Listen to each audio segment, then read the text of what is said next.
All right, welcome everyone. This is week number 3 in the Metadatas MLBB Open episode 1. Welcome, welcome, welcome. Now, we have seen a lot of good stuff last week, in the past 2 weeks, actually, and we are going to continue with some Mobile Legends action that's going to blow our minds. And unfortunately, we still don't have Mr. Freak of Nature with me today. I'll be casting this solo. I'm sleepy. What's up? And yeah, so today we will be starting the round of 32 and we'll go all the way to the quarterfinals that's happening later. For our first match, it is going to be between Vigilante and 7Active. All right, so if you're tuning in right now, you should be able to see on your screen that it is Vigilante versus 7Active. 0-0 still, of course, because we have not started the matches. But we are now going to be entering the draft phase between the two teams. So I would just like to say good luck and have fun to these two teams. All right, here we go. All right, so, um, uh-oh. Oh, there you go. I thought we were lagging out a little bit, but yeah, we're back. So, 7Active and Vigilante, we have not seen them play in the past 2 weeks. It could have been because we did not stream them or they just did not register, right? So the point is, I'm always glad to see new quote unquote faces, although I can't really see them, but it's great to see new players. And I just can't wait to see how these players are going to perform.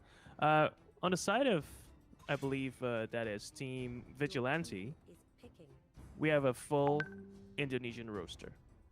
While on the other side, we have like a a very good mix of flags, but I have my suspicion that these guys are also Indonesian.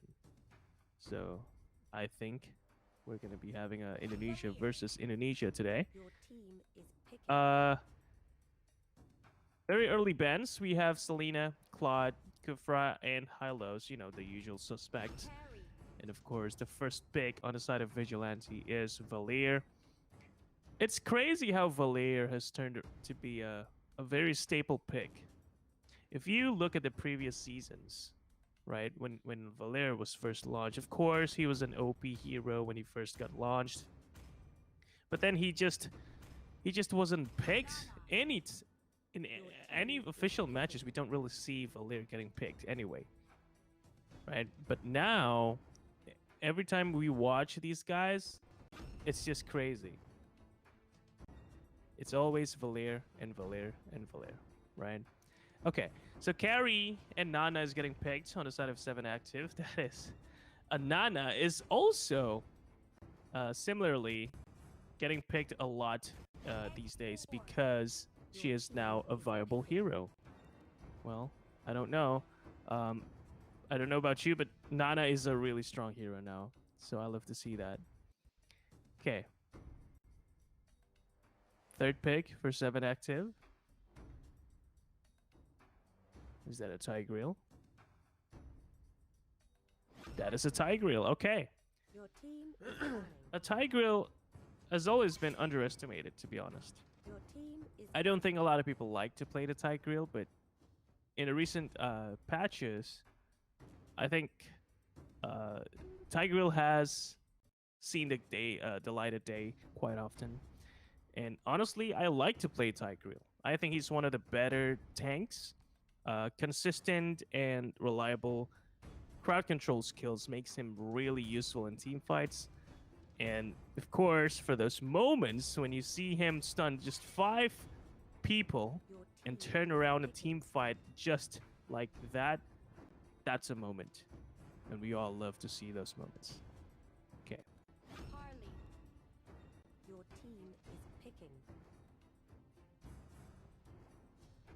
Okay.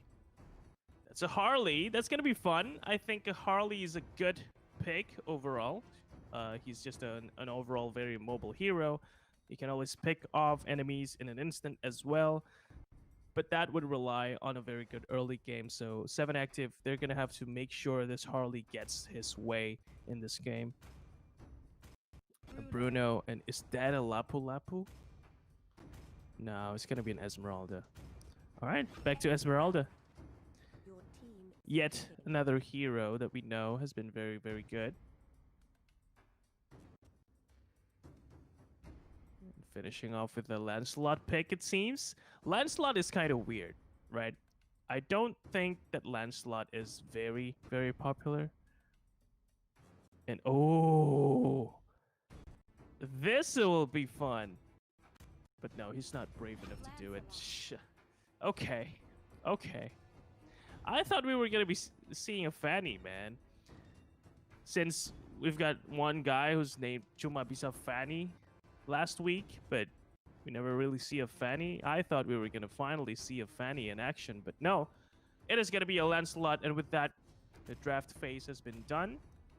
First match between 7Active and Vigilante underway. Good luck, have fun to all players.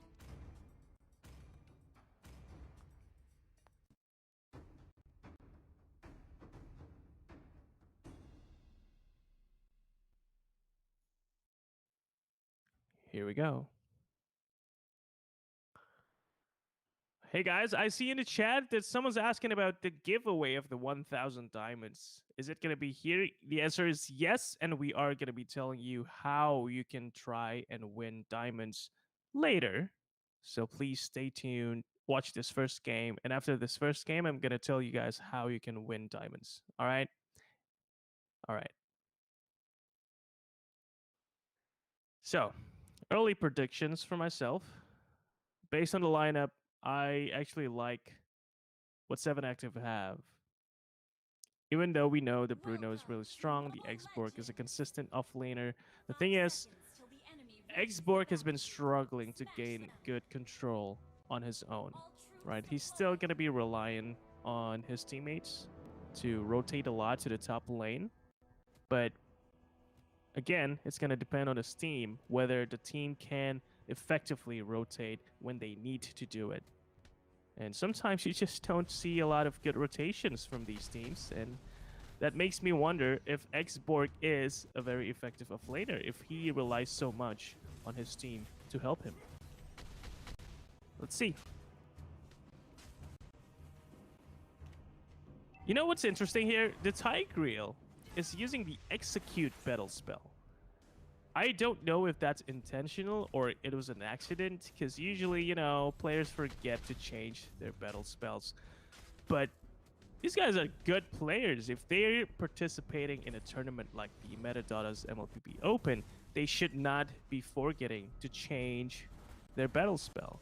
So it's going to be interesting. A Tigreal without a flicker, it's going to be a very tough time for him to try and stun a lot of the enemies.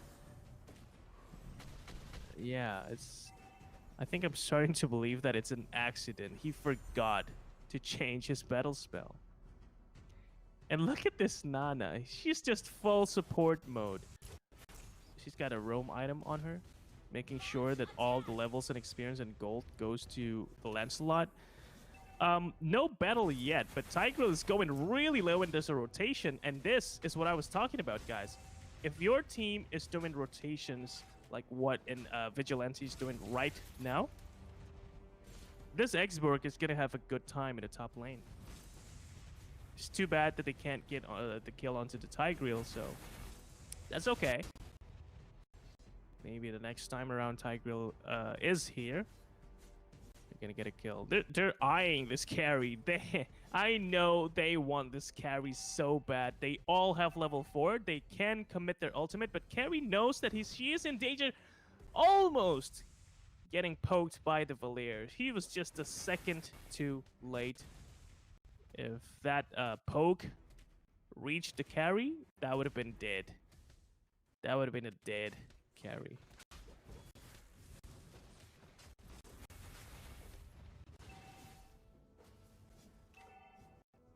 Alright, so mid lane is... See, this is the thing. If you rotate to the top lane, you cannot forget about your mid lane, Bruno. But, having said that, there is a very scared Harley getting stuck in the middle lane, but somehow nobody's really focusing him.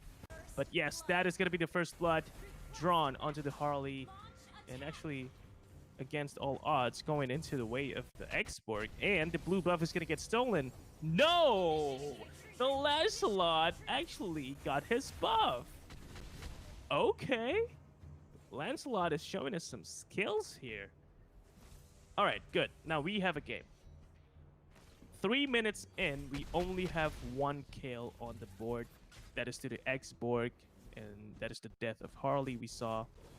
So this is a very slow game, and I think Carrie is having a pretty decent time farming in the top lane. So if she's allowed to farm items, it's gonna be hell for Team Vigilante down the road, right? They're both level 6.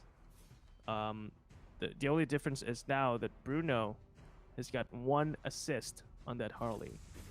But aside from that, I think they're pretty even, so we're going to see a very even game between the two. We see a lot of purifies on the carry, so they should be having a fun time being safe. Oh, a pick off onto the Lancelot. I think that's a bad sign because the Lancelot, honestly, he was the hope of Team 7Active. He was the one showing us promise that he can play the Lancelot. And another pick off onto the Harley. No! What's happening, 7Active? 3-0. No retaliation so far. It's been a one-sided team fight all the way. And with that, the middle lane is also now got rid of its first turret. And Lancelot, ooh, that hurts. Oh, is that going to be a death? Yes, that is a very quick pick off onto the Valere, and Atlas is going to be running for his life. The Lancelot's not going to let him go, though. But can Lancelot escape after this kill? The answer is no. Exborg once again secures a kill onto the Lancelot. It's not an even trade, though. Tigreal going down early in that team fight. And Lancelot basically just worked on his own to kill the 2 guys on the side of Vigilante. So again, Lancelot is the hope for Team 7Active. And I just hope that he will have a good time farming, because now he's going to get left behind. Look at the Bruno, he's level 9. He's way ahead of all the other heroes on the side of 7Active. So, 7Active, do not... Oh, what a nice stun! Oh, thank God the turret wasn't focusing on the Exborg. But Lancelot is now here, getting stunned a lot, so he cannot secure the kill onto the Exborg. And even if he did, the Exborg had an immortal, so he would not go down. So, 2 heroes down. Top turret's gonna get taken down by Team Vigilante. And with that, that is a 5,000 gold lead for the side of Vigilante. That feels bad. When your Tigreal is low, you should not be initiating a team fight. And I guess Lancelot thought that, ooh, my Tigreal got a 2-man stun. I should be going in.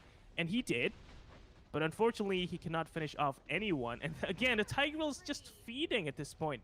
He keeps on dying so early in the team fights, he can't be effective for his team to try and win team fights.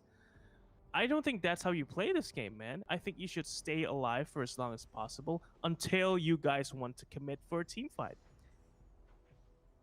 Problem is, when you die so often and so early in the team fights, your team can't go in and initiate, right? Even though you have mobile heroes like Harley and Lancelot, you just can't go in. And we haven't talked about this Harley, by the way. This Harley isn't really doing anything this game. He's got 0 kills. He's got 2 deaths. I don't know. I think this is a bad time for Team 7Active, at least in this first match. Esmeralda's going in and zoning out the carry, so carry can't participate in this team fight. Tigreal and Nana and Harley and Lancelot, everyone's just going down. And that is just a great job by Esmeralda, zoning out the carry to make sure that she can't deal the damage that she needs to deal. And because of that, carry's left alive alone. And of course, with only being the only person staying alive, she can't do anything against Team Vigilante. All right, 12 kills to 2. I don't think there's a way back for Team 7Active. I think they should just reset, take this loss, and prepare for the next match. Because I don't think they're coming back this game, guys. What do you think? I don't think they're coming back this game.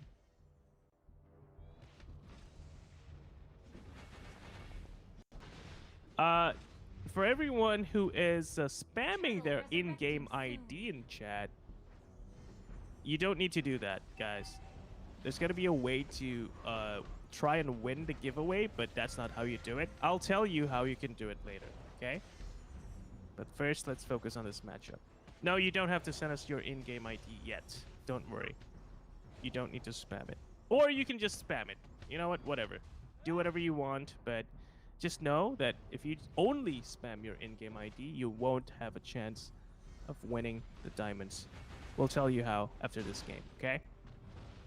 All right, so everyone's converging to the mid lane and bottom lane. Tigreal again, he's just going solo. He did get a pick. Oh my god, that's a 0-man stun. Now he's even more useless.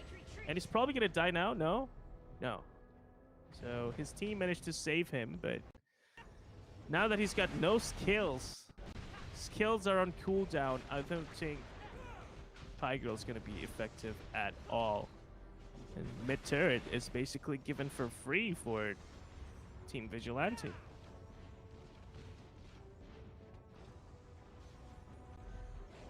Esmeralda, she's got the blue buff, so she wants to go in so badly. But it's not time yet, Esmeralda. You'll have to wait a little bit, okay? Atlas is full HP. He's also eyeing the opponents, trying to get a good 4-5-man stun. Just gonna wait for the right time when 5 of the opponent's heroes are gathering together in a small area. And then the Atlas and the Esmeralda will jump right in. Harley's poking this export, but he's just gonna recover and get his shield up back again, so I don't think that is a very effective way to zone out these opponents.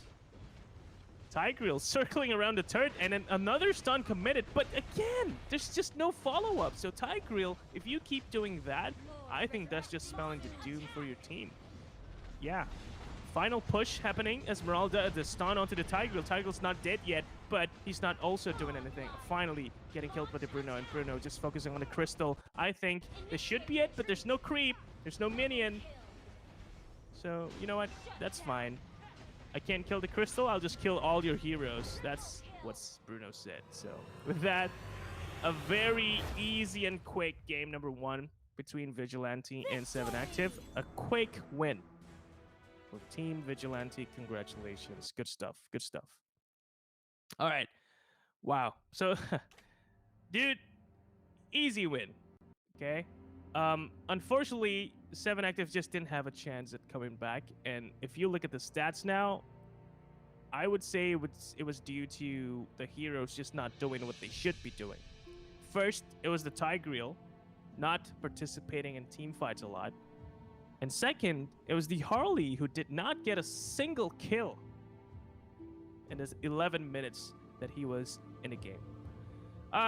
Yeah, so I think it was just some bad plays from the team, but that's okay. There's still a game number 2 and hopefully a game number 3 for Team 7Active, but they have to step it up. They have to fix this game that they played in game number 1. Okay, so there you go. That is game number 1. Congratulations to Team Vigilante for winning game number 1. Now it's time to tell you guys how you can win 3 diamonds if you're lucky. But before that, thank you, first of all, to Metadatas for making everything possible, putting everything together. And thank you to Cresmos for organizing everything, making sure that you guys can enjoy Mobile Legends content. And of course, thank you to the MLBBE project for providing us with diamonds so the players can have something to for, and for you guys to be able to win diamonds as well. Now, I'll tell you how to give it now, how to try and win the giveaway. But yeah, you guys do not have to spam your in-game ID, guys. You don't have to do it, please. Give me a second. I'll find the link for you, so it's gonna be easy for you to try and win diamonds. And this is how you can do it. Giveaway. Uh, claim your giveaway ticket here. Right. So two players will win 500 diamonds each. And how you can do that is you go to this link that I'm going to post in the chat. You create an account if you haven't already. And you can buy and, oh, well, claim the ticket because it's free. And there you go. Giveaway, claim your ticket there, click the link, make an account, and then just buy the ticket. And then tomorrow, after the grand finals is done, we're going to do a draw, and the lucky winners will be sent a message in their emails. Okay, so make sure when you create your account, you also provide a valid email that we can contact. Okay, so there. I'm also going to post it on Twitch. So in case our Twitch viewers also want to participate in a giveaway, there you go. So yeah, welcome guys, all of you who's watching right now and are interested in winning some free diamonds. Please go ahead, click the link that I just sent in the chat, or you can also go to the description. There's a link for the lucky draw, 500 diamonds for 2 lucky people, and we'll see if you guys can win. There you go. Okay, so the two teams are coming back in, and so we'll just wait for them to go live with the game, and then we'll get into game 2 real quick. I hope it's not going to be a fast game, or at least not too fast, right? Because we want to see more good action from these two teams. But if game 1 is what's going to happen in game 2 as well, then I guess we're not going to see a lot of action today. At least not from this matchup between Vigilante and 7Active.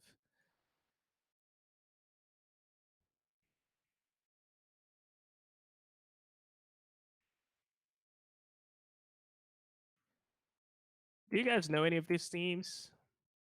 7Active, I think, is kind of struggling with the Tigreal. And I have to say, it might be because the Tigreal, uh, the Tigreal forgot to change his battle spell, guys. He was using Execute when he should be using the Flicker so he can stun easier.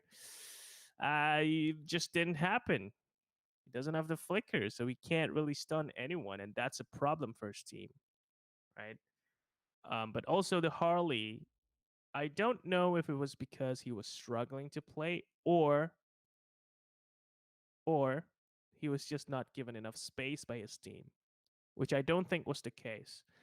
Um, if you saw the early rounds, Team Vigilante was all focused so much on getting the pick on carry at the top lane, right? When that was happening, Harley was given free space to do whatever he wants in the middle lane.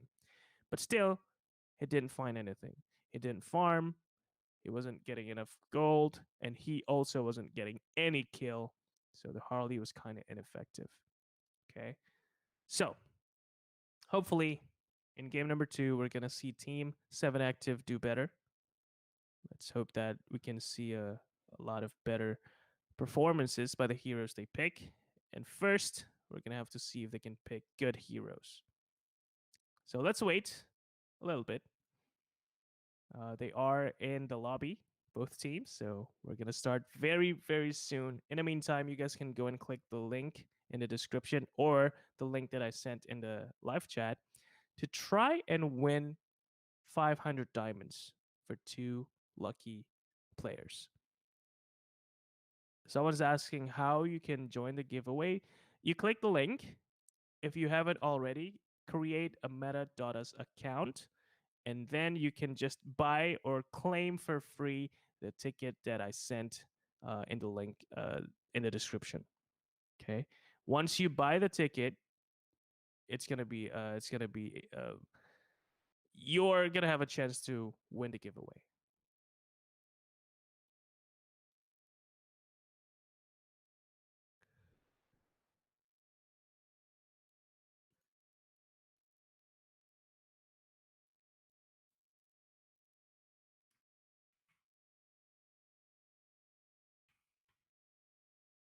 All right, so let's just wait for second game to go live.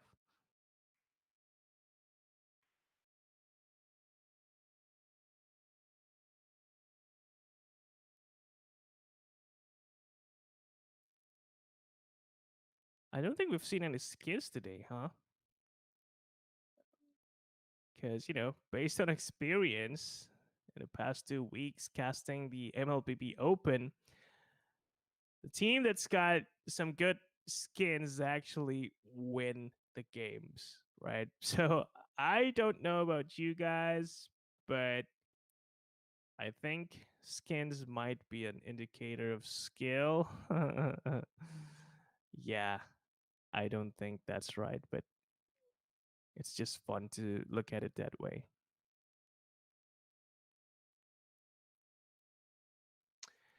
Someone's asking, if you win, we'll ask for your in-game ID. Okay, so you don't have to do anything for now. Just buy the ticket that I sent the link for you for, and then you'll have a chance at winning. And if you win, then we'll contact you and get your in-game ID. Okay, so for now you don't have to worry about anything. All right, we are back in the game. Your team is Another drafting phase. This is game number 2 between 7Active and Vigilante. I realize I haven't really said their name, so I will go and do that once we get into the game. But for now, let's take a look at what heroes they choose to ban and pick. Let's see, let's hope that we get more fresh heroes from these games, especially for 7Active, because they didn't make the last game work, so they're gonna have to do a lot more things today. Second ban for Team Vigilante is gonna be the Hylo, so it's the same set of heroes: Selena, Claude, Kufra, and Hylos. First game, we did not see them. Second game, same thing. And instead, we get the Irithel. Pretty decent hero. Very good burst damage. Another Valir pick for Team Vigilante. Another Tigreal pick, no? Maybe it's a Uranus this time. Also the Tigreal? Interesting.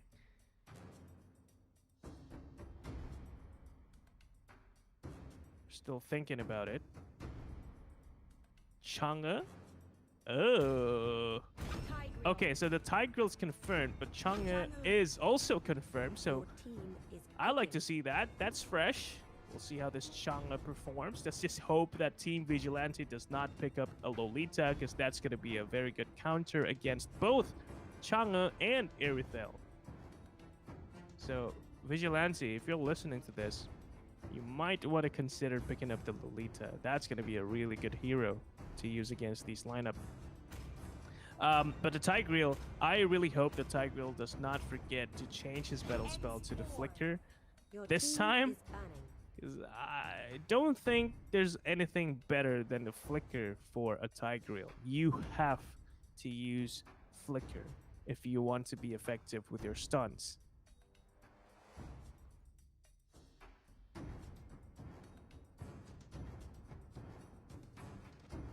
Let's see.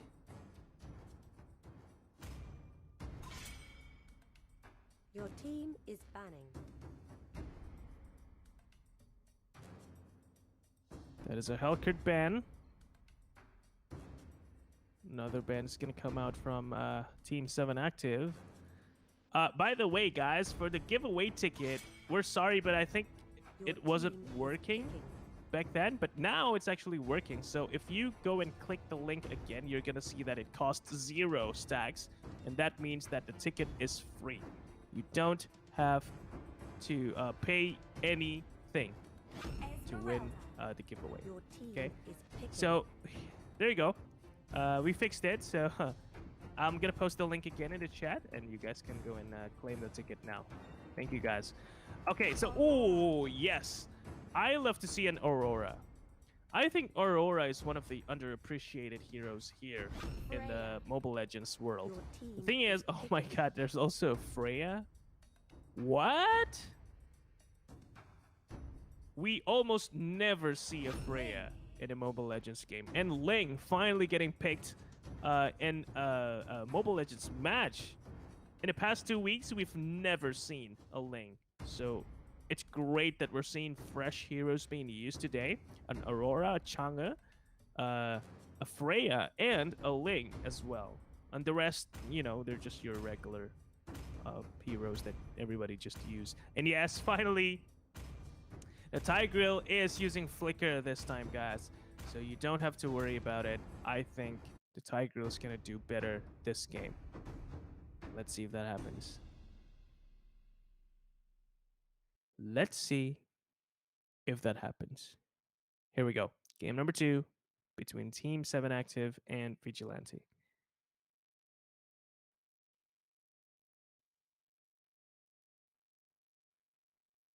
Yes, you have to log in, Zeri.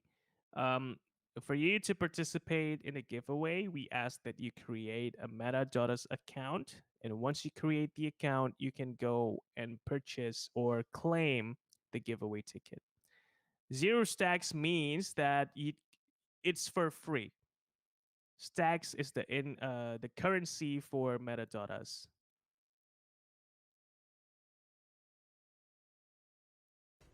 Okay, so once you manage to log in, you're gonna be able to claim your ticket for free. So all you have to do now is create an account and claim it. And tomorrow there's gonna be a lucky draw, and if your name come up, you're gonna be the winner. Okay. Now we are in game number 2. Let me go and say the names of Team 7Active members. They are Sexo Knights, KOOL or K001. Let's just call him K. How about that? We have Daredevil, we have Seka, and we have Minga. It's gonna be hard to say his name. Let's just call him Gaming. All right, he's getting low though. What is he doing in the top lane? So aggressive on this Freya. Hopefully she's gonna get some kills. On the side of Team Vigilante, we have Rise Goretzka, we have Aldi, we have Blood Titan, we have MVP Daniel, and Steven on the lane. Oh no. This is bad for Team 7Active because Vigilante is converging onto this Irithel, but luckily Irithel managed to secure her spell. Sorry, her buff in the bottom lane. Chang'e is relogging. Are we sure we're not gonna do a pause here? Alright. I guess not. They're just gonna continue the game, huh? Alright.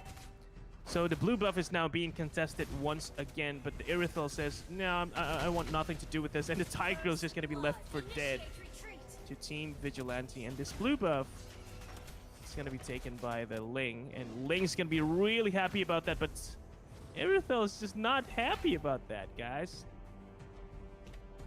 She wanted to get a kill because they stole her blue buff, but no, she can't do anything yet. Freya Aurora combo. I'm not sure I've seen this combo before. I don't know how effective it will be. In theory, anyone you pair with the Aurora should be pretty effective. But against an Esmeralda, you cannot kill an Esmeralda and not expect to get killed yourself. Esmeralda is just way too good. She was doing a solo lane versus 2 players. That's the Aurora and the Freya. And you know what? Esmeralda came out on top for that.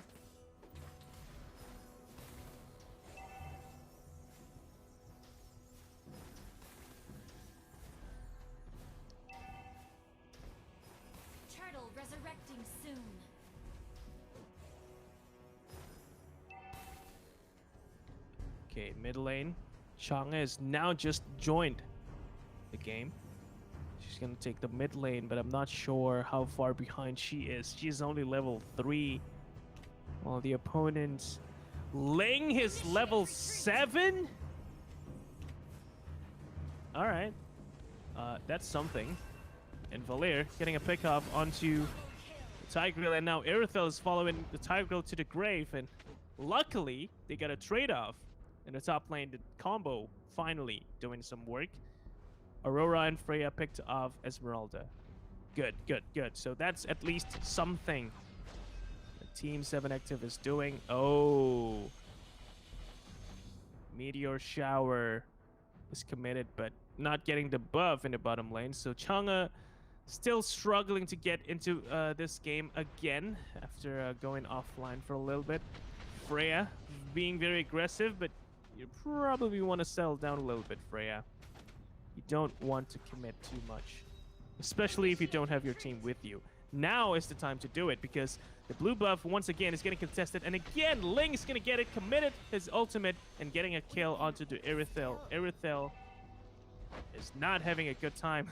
0-0, a stun by the Tigreal, but the turret is not focusing on the X-Borg. So X-Borg is once again going to stay alive and healthy, relatively speaking. He's still got half HP, still got his armor. Nothing's gonna happen to the X-Borg. Esmeralda is lurking in the grass, trying to see if there's any chance for her to kill any of these two mages. Aurora and Chang'e, they're being hunted by the predators, and Atlas is just ready to jump in anytime Esmeralda and Valir wants to go in. Instead, it's the Aurora initiating. But now that they know the Aurora doesn't have her ult, she's just gonna go and get dived on. And yes, Aurora's gonna die instantly. Chang'e trying to salvage what she can, but no. There's nothing she can do there. And what Team 7Active can do right now, actually, is go and split push the bottom lane, which is what they're doing, so that's good. But a kill onto the Freya makes this even worse for Team 7Active.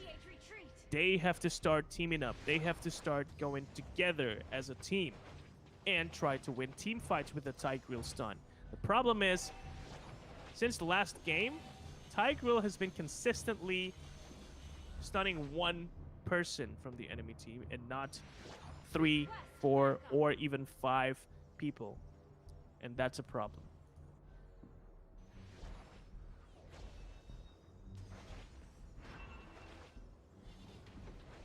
Okay, bottom lane, team fight is happening again. Ling is trying to escape, but instead he's the one that's gonna get the kill in the bottom lane.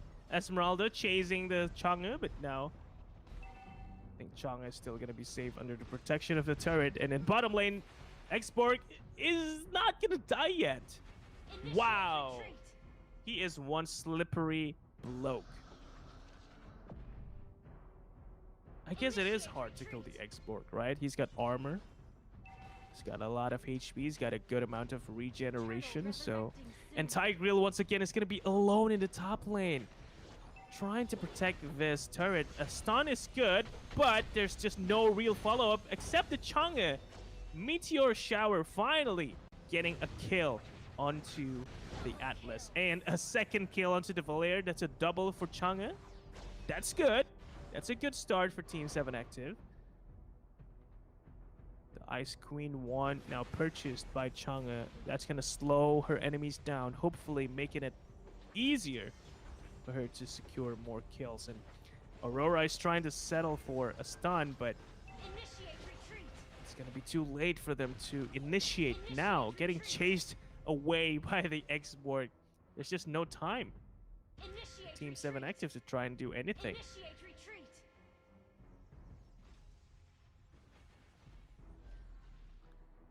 More defensive items on the Atlas.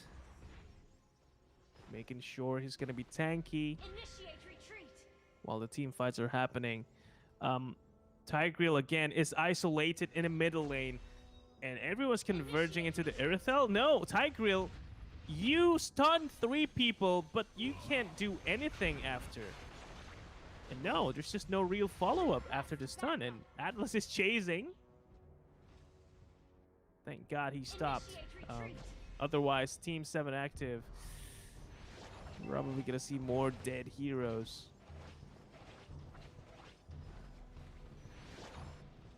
Okay. This is bad for Team 7Active. Once again, we see a dominant score line for the side of Team and Vigilante. I'm not sure what's going on here, but I think Team 7Active is just kind of confused. But the 3-man stun, Chong is just going to secure everyone. A triple kill. That is 4 heroes dead on the side of Vigilante. This is their chance to come back into this game. Esmeralda, you don't want to fight these 3 heroes. Because you know what? You can actually die. Especially with a stun on the Aurora. Playing with the emotes, but she's just too fast for the Tigreal to try and stun. But I think they can secure this mid lane pretty easily unless the Esmeralda decides to go in. No? Yeah, that's a pretty good comeback for Team 7Active.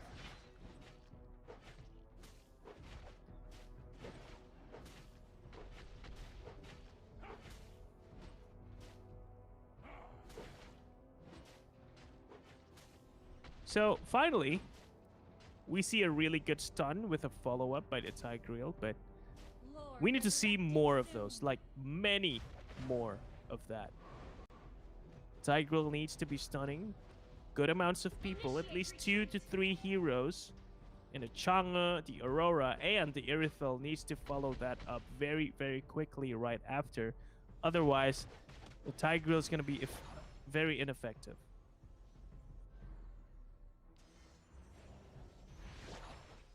And if you look at the map, guys, the top lane for Team and Vigilante is still there's still a complete set of turrets there, right? That means Team 7Active has not been very good trying to get the turrets down in the top lane. They did manage to get 2 turrets, that is in the middle lane and the bottom lane. But aside from that, they haven't done anything much.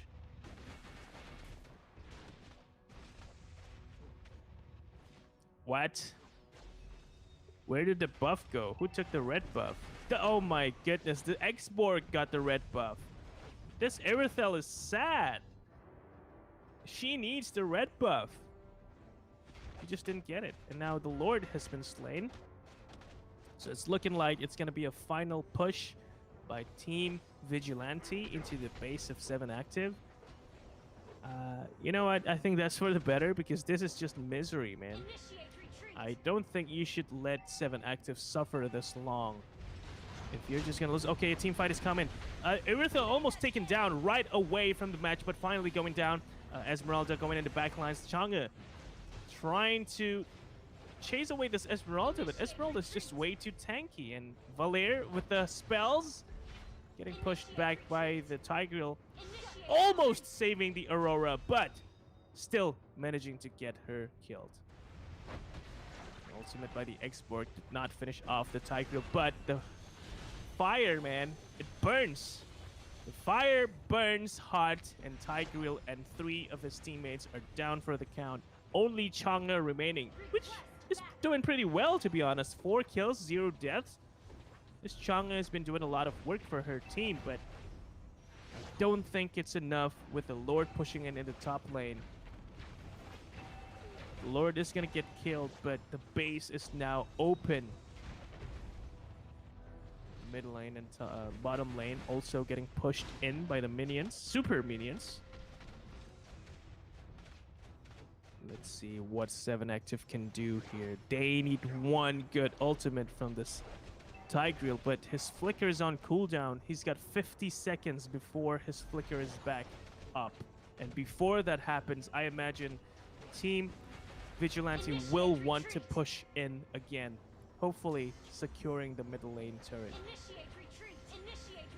Still pushing. They're pushing every lane, and that's a good strat, right? If you're just learning to play Mobile Legends, this is a good example given by Team Vigilante.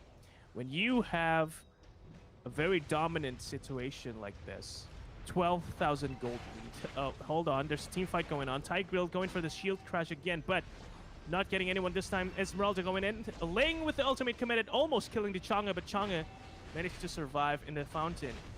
While that's happening, Irithel finally dealing some damage, and finally, maybe the X-Borg's gonna get killed. Freya not wanting to let go of that X-Borg and finally escaping on her own as well. And Atlas barely surviving that one, almost getting killed by the Irithel. So, Team 7Active defended quite successfully, but the Ling bursted the Irithel down very quickly, and that's a quick double by Ling. Maybe a triple if Tigrill goes down here. Because honestly, this Ling is really good. That is almost a triple kill. But somehow, Tigrill survived with one sliver of HP. Wow. So Team 7Active defended. But at what cost? Look at their base. It's just exposed now. No inhibitor turret remaining. That means the next push that's going to come from Team Vigilante is going to be good game. Unless they get a really good Tigrill stun to at least 4 or 5 people, but also with a good follow-up from the Aurora with her own stun, and from the Chang'e and Irithel with her damage, and finally the Freya with her cleave damage. That's how they win this. But it all relies on the Tigrill, whose flicker now is back on the cooldown. So that's a problem. You need your flicker, Tigrill. You need it.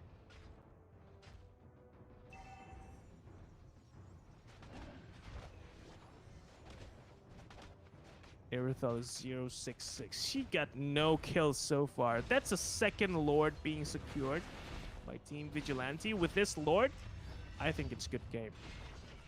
Right? It's going to be interesting what Team 7Active is going to do. But I got to be honest, guys. I don't think there's anything they can do at this point. Look at the lanes pushing in from every direction. They're struggling to defend against minions. What happens when a Lord is involved? Tigrill. His flicker is going off cooldown in a few seconds. But when I say a few seconds, that's still about 9 seconds, 8 seconds. That's a flicker stun combo that's waiting to happen from the Tigrill. Now he has it. Now it's just about finding the right timing to engage in a team fight. But the Lord is pushing the mid lane, so they have to do something very soon. But Aurora wasting her ultimate like that, that's not good. And Tigrill gonna try to stun people, but only getting one. Actually, the stun did not go off. And while that's happening, the Lord was hitting hard on the crystal, and the crystal is now destroyed. A 2-0 victory for Team Vigilante. Congratulations. You guys advance to round of 16. All right, there you go. So it was a pretty dominant fight, guys. I don't think Team 7Active had a real chance there. Honestly, Team Vigilante was just very, very strong. So there you go. That's match number 1 between Team Vigilante and Team 7Active. Good game, well played by Team Vigilante especially. They advanced to round of 16, so there you go. Whew. Okay. So I was expecting a lot more fight from Team 7Active, but we didn't get it. But that's okay, because we still have 2 matches coming up after this one. We're going to let you know who we're going to look at after this. Oh, it's going to be Ginza and Taco Tuesday. All right, I like that name. Taco Tuesday on a Sunday. Oh, wait, on a Saturday. That is today. And if they advance to the semis, or grand finals even, it's going to be a Taco Tuesday on a Sunday. It's happening tomorrow, but we're jumping ahead. Anyway, for today, we did give you the announcement for the giveaway and stuff like that, but that's normal stuff, right? I want to give you something special, guys, especially for our Indonesian friends. All right. If you're an Indonesian right now tuning in to our live streams, I have a good and big announcement for you. I'm going to speak in Bahasa Indonesia because we are announcing the Metadata's MLBB Indonesia Open today. There you go. That's a link for you guys to register if you're an Indonesian team. This is a free tournament for you Indonesian players that's happening next week. So if you want to register, go click that link that you see on screen. Um, and you know what, guys? I'm gonna try and speak bahasa Indonesia right now. Okay, teman-teman dari Indonesia, kita umumin sekarang kita lagi mau ngadain turnamen khusus untuk pemain-pemain dari Indonesia yang kita kasih nama Meta.us MLBB Indonesia Open. Jadi ini turnamen mingguan yang teman-teman bisa ikutin dengan hadiah sekitar Rp500.000 per minggunya untuk satu tim. Teman-teman daftar gratis, linknya ada di layar teman-teman sekarang. Dan nanti gua kasih juga di live chatnya ya. Jadi untuk teman-teman yang pengen ikut turnamen gratis, berhadiah setiap minggunya, silakan daftar. Oke, untuk yang masih nanyain giveaway, giveaway-nya itu lagi jalan sekarang, guys. Ya, teman-teman cukup ke description, itu ada link untuk join lucky draw. Teman-teman cukup bikin account di meta.us. Setelah bikin account, teman-teman bisa beli. Tapi itu barangnya gratis ya, jadi bukan beli, tapi lebih ke claim tiket untuk lucky draw-nya. Oke, tapi selain itu, ini yang lebih penting guys, turnamen untuk khusus pemain Indonesia bakal dimulai minggu depan. Jadi teman-teman kalau yang pengen ikut turnamen gratis berhadiah silakan di join. Dan kita bakal tungguin teman-teman semua di Discord kita ya. Yang belum join Discord kita ayo join sekarang. Linknya juga ada di description. Dan nanti kalau ada yang butuh bantuan atau yang punya pertanyaan, semuanya bisa kita bantuin di Discord kita. Oke. Okay? Alright, that's it. Thank you guys. Hopefully we'll see some good Indonesian teams try to climb their way up into the esports world through the Metadata's MLBB Indonesia Open starting next week. For now, we're going to go and, start our game number 2, but I think we're going to have to wait for the teams to get ready. So for now, let's go on a quick break and then we'll get back with match number 2 between Ginza and Taco Tuesday. Be right back. See you soon.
I don't want to grow up.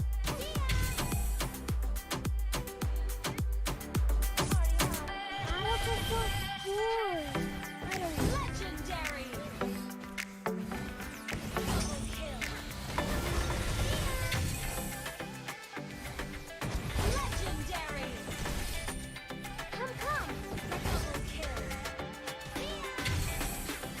Legendary! Legendary! Legendary! Triple kill!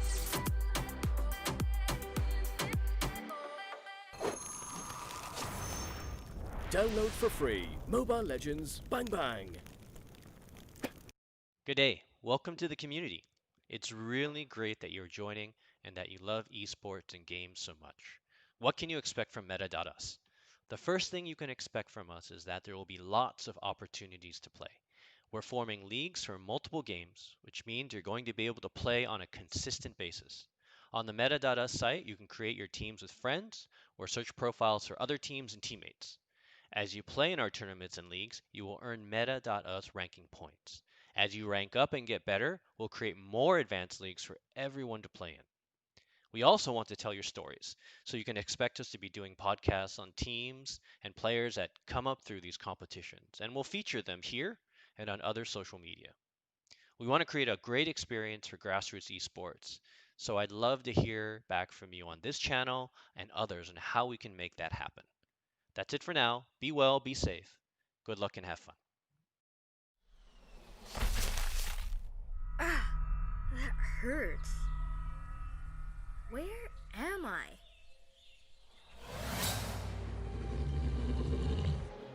Stay back. Don't come near me or I will not go easy on you. Huh. You're hurt.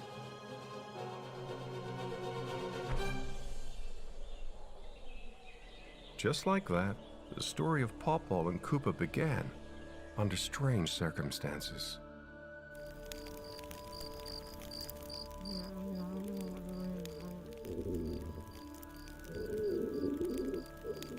Wanna take a bite?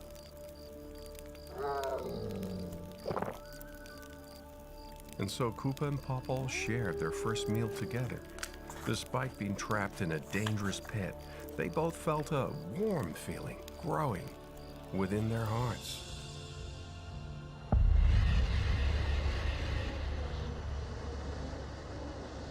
Days quickly passed and our two little fellows didn't have much food left.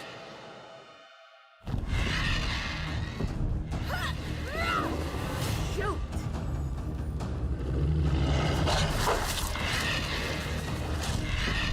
Let me go!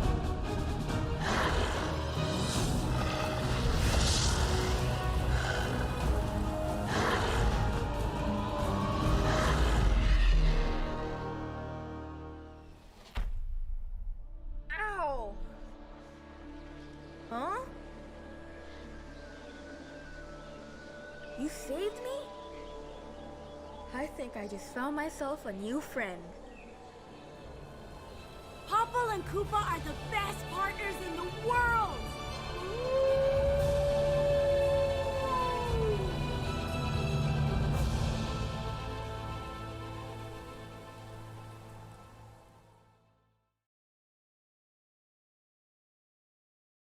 And we're back. Hello. So, game number one between Vigilante and Team 7Active weren't really long, right? It was a pretty dominant showing by Team Vigilante. So they won 2-0. Congratulations. We'll see Vigilante in round of 16. But for the next matchup, it's going to be between Ginza and Taco Tuesday. It's going to be a fun one, I feel like, because of the name Taco Tuesday. So hopefully that's going to be true. But yes, we are now in a drafting phase between the two teams. Ginza being the first one to ban a hero and also pick a hero. So let's see what they're going to go with. I'm expecting a lot of the same heroes we saw in the matchup number one. So there's your Hylos, there's your Atlas, there's your Esmeralda, Valier. Of course, with the bans, there's also Selena, Claude, Hylos maybe. And there you go. Selena first ban. I feel like she's getting a lot of hate from the players. I love to see her being played, but it makes sense that teams don't want to deal with the Selena because her stun can be really super annoying sometimes, right? But that requires a good player to play her, because if you're not a good player trying to play the Selena, it is going to be a hard time for you, right? So if they know that their team can't really play the Selena, might as well just ban it so the opponent can't use her. All right. That's a Hellcurt ban. Pretty normal stuff. We always see the Hellcurt being banned nowadays. And finally, the Valier ban. It was curious to see how the Valier was let go. 2 times in the matchup that we saw between Vigilante and 7Active. But Ginza says, no, you can't use the Valier. We don't want to deal with the Valier, so they decided to ban it.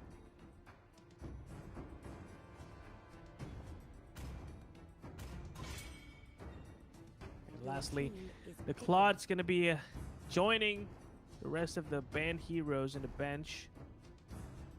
They will not be seeing this game in the first pick. That is the Atlas, so they want to secure this tank right from the get-go. Yeah, that makes sense. Atlas is just really good, right? You always love to have a hero that is so potent, so good in terms of crowd control, like the Atlas is. So I think it's a solid pick, but I'm not sure if it's a solid first pick.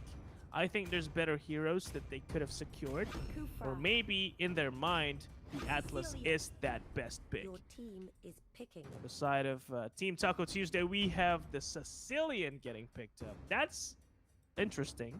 We rarely see Sicilian being picked in the first phase, but I guess that's a good change. I'm really hoping that the Sicilian is going to do something very interesting.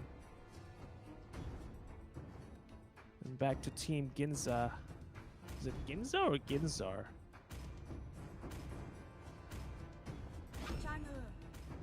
Well, anyway, blue team. You know, guys, I have a tip for you. If you forget a team name, just say their color. Blue team versus red team. See? Problem fixed. Carry, always a solid marksman. I personally love playing the carry a lot. And oh, Leo Mort is also one of my favorite heroes. He's just so good. And if you look at the lineup that blue team has, they don't really have a good crowd control hero. So this Leo Mort is going to be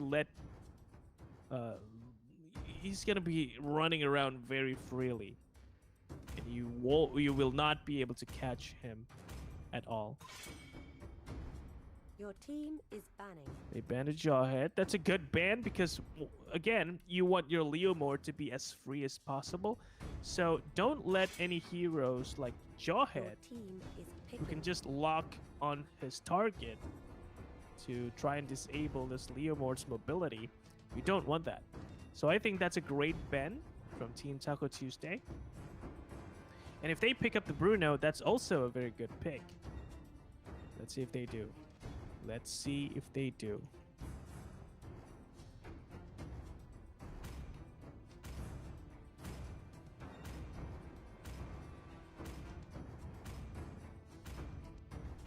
And there you go. That is a Bruno pick.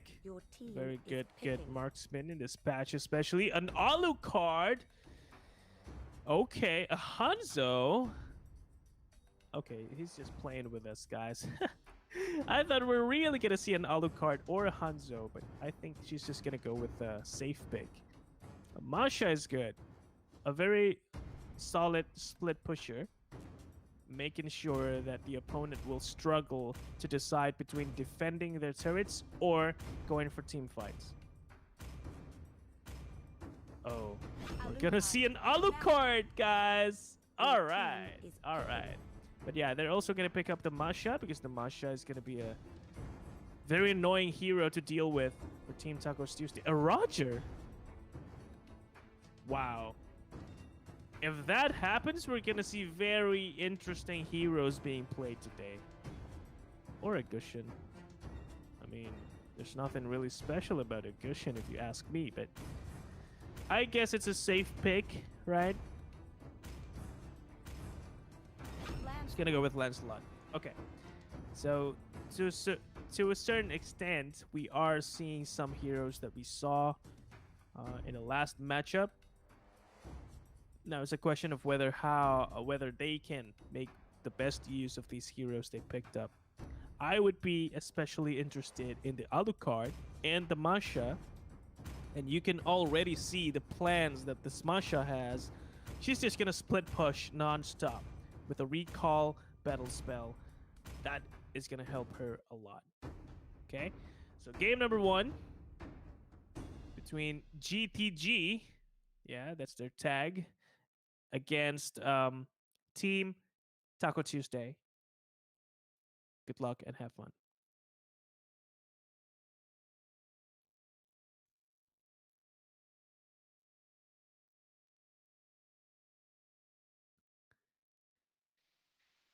No, we don't see a Roger Bianca. That would have been fun, right? But instead, we get a Lancelot. Ah, man.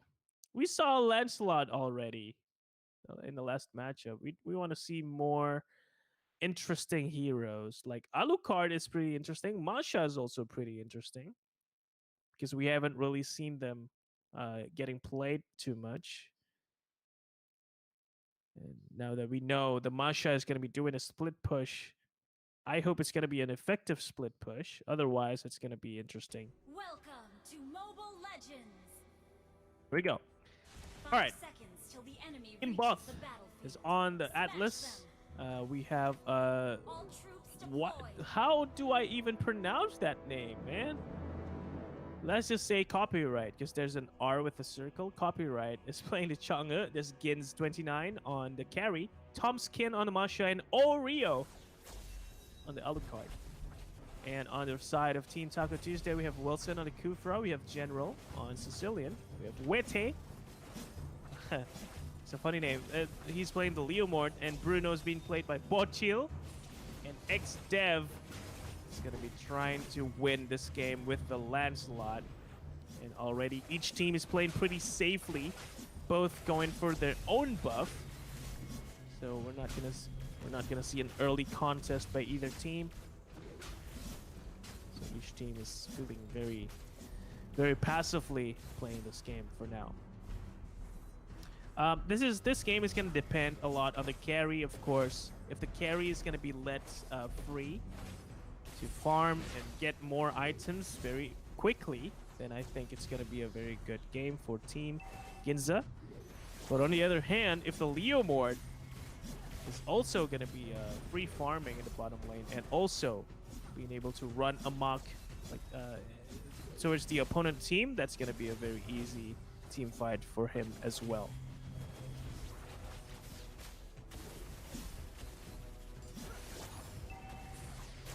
Carry, the hyper carry. You know what? This is a very fitting name, right? Hyper carry, but this time it's the carry with a K. With the 2 buffs, level 4 already. Trying to kill this Leomord who's only level 3, but I don't think they have a reliable stun, and this is a problem for Team Ginza. I think this is a really good game for Team Taco Tuesday, especially the Leomord. The Leomord is going to be able to run wild and free when team fights are happening with his beloved Barbiel. Just you wait. Just you wait. I'm gonna confirm this when the team fights happen. Leomord is gonna be very, very strong. Especially if he's let go. Right now, no one's really checking on Leomord. He's gonna be free farming in the bottom lane. And I think this Lancelot is a pretty good player, guys. Look at that. Going in. First kill by Sicilian. Second kill. Third kill. Both. No, not both. 3 of the heroes each getting killed by a different hero from Team Taco Tuesday. You know Lancelot is a good player because he's just so aggressive. Initiate retreat. And it was proven right that Team Taco Tuesday is doing pretty well this game. And 3-0, 3 minutes in. With the gold lead, with level lead. I think this is going great for Team Taco Tuesday. And for Team Ginza, you have to make use of this carry more, right? We saw that it wasn't working, but I think there's still going to be a lot of chance for this carry to come back. Another team fight. I can barely call it a team fight because Lancelot just went in and killed Chang'e and just didn't get even one single scratch. Ooh, very close. The carry almost getting killed yet again by the Lancelot. Thank God she has a flicker. But you know now the power of the Lancelot. You if you are Team Ginza, that's the one hero that you want to be careful against. And is that another kill? Yes! It's another kill onto the Alucard, so I guess it's not very interesting after all. If an Alucard is just gonna feed and just gonna die, then it's too bad. It's too bad. Okay. How do you even deal with this if you're Team Ginza, right? I told you that Team Ginza does not have a reliable crowd control hero, and this Lancelot and this Leomord is just gonna be having a great time playing this game, but the Kufra is gonna be having a bad time. He just got solo stunned by the Atlas, and because of that, he's gonna go down. So that's the first kill for Team Ginza. It's a good start. It's a good start. But they have to kill way more people. They have to secure way more objectives if they want to come back into this game. Otherwise, it's going to be a quick stomp by Team Taco Tuesday.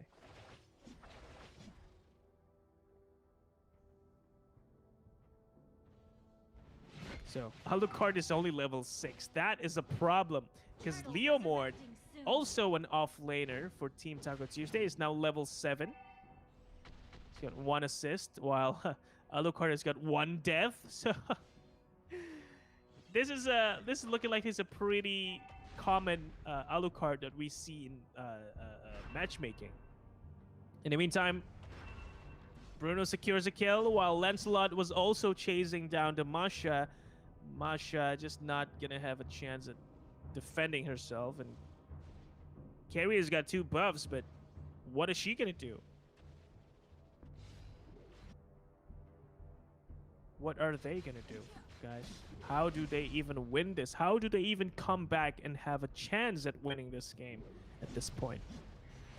Oh no, I'm feeling bad for Team Ginza. Leomord and Lancelot combo. Nobody can really stop them now. And I think Team Ginza is doing the right thing by teaming up. At least 4 of them are teaming up. But Alucard, if you go one-on-one against this Bruno right now, you're gonna die. I swear. Please don't try to challenge the Bruno alone.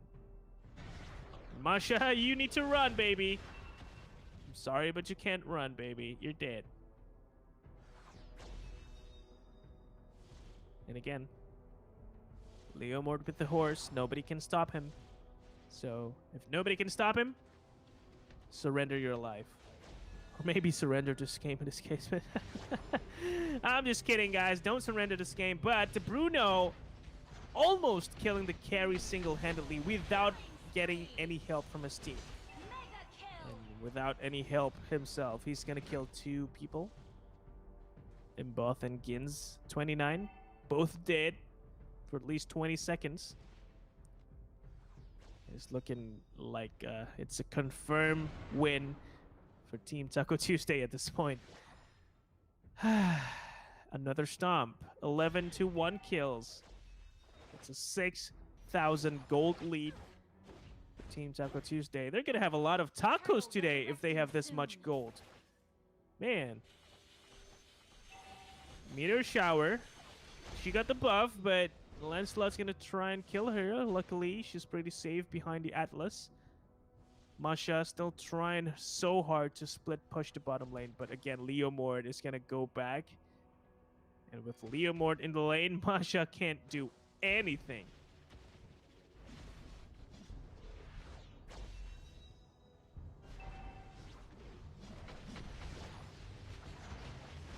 Yeah. Punk is saying that Alucard and Masha are feeding. I have to agree. They are not doing anything. And Leomord, with the horse getting called, I think nobody can stop him. A killing spree on Leomord. What else can Team Ginza do? What else? 3 heroes down. Right? 5 heroes still alive on the side of Team Taco Tuesday. And they're pushing in the middle turret so easily. Not even contested at all. Dude, that is an inhibitor turret 8 minutes in. How do you even come back from this? Carrie's level 11, while Bruno's level 13. While we don't even see the Bruno in action a lot, we see the Kufra in most of the fights. The Lancelot is also in most of the fights.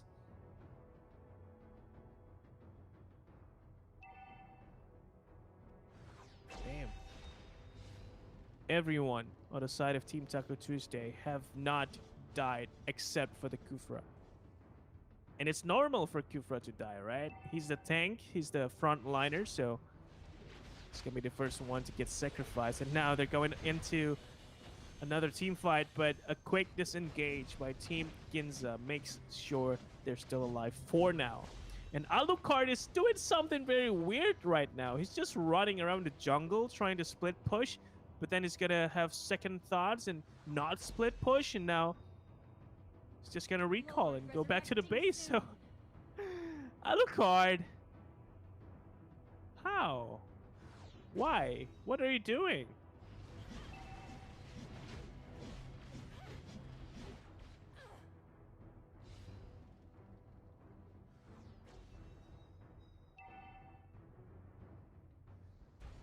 Yeah, I don't think Team Ginza can do anything here. Their bottom lane is also getting pushed. It's gonna get killed very soon. Alucard, what are you doing? You should not be there, Alucard. You should have known that your team was retreating and you should have followed. And Leomord just going at it so easy. So easy for Leomord to kill that Chang'e.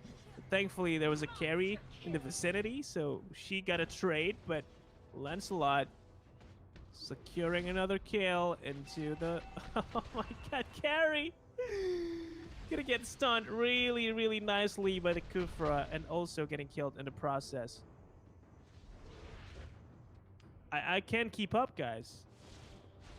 It seems like every time I'm trying to talk about a kill, there's gonna be another hero getting killed. Oh, that's a good stun onto 2, but Lancelot, being as mobile as he is, he can't die. And Bruno getting a casual double kill, and Chang'e, I don't think what... Yeah, you know what? No, you can't do anything right here. What the hell? This Lancelot is crazy! Did you see that? Did you see that? Tell me you saw that. That's a Lancelot. That's how you play a Lancelot. Good game. Victory! Well played for Team Taco Tuesday. That was pretty easy if you ask me. But you know what? That's okay. That's only game number 1. There is still a chance for Team... Wait, hold on. Am I getting the names wrong? I think I'm getting the names right. Right? Which one's Team Taco Tuesday? Taco Tuesday is... Yeah, Bochil, right?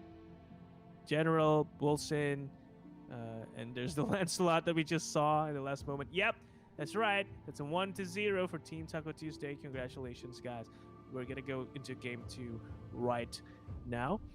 But for now, I want to thank Metadatas for making everything possible, and of course Team Cresmos for making this possible as well, because they are the one organizing.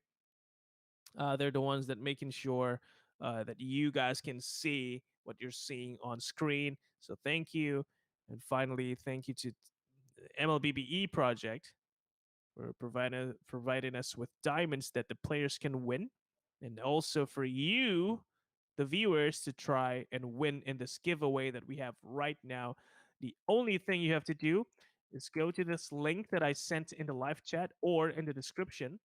And you just have to create an account on Metadatas. And you just claim the ticket. And tomorrow, after the grand finals are done, we're going to do a lucky draw. And 2 players who are lucky enough to win the diamonds will walk away with 500 diamonds each in their accounts.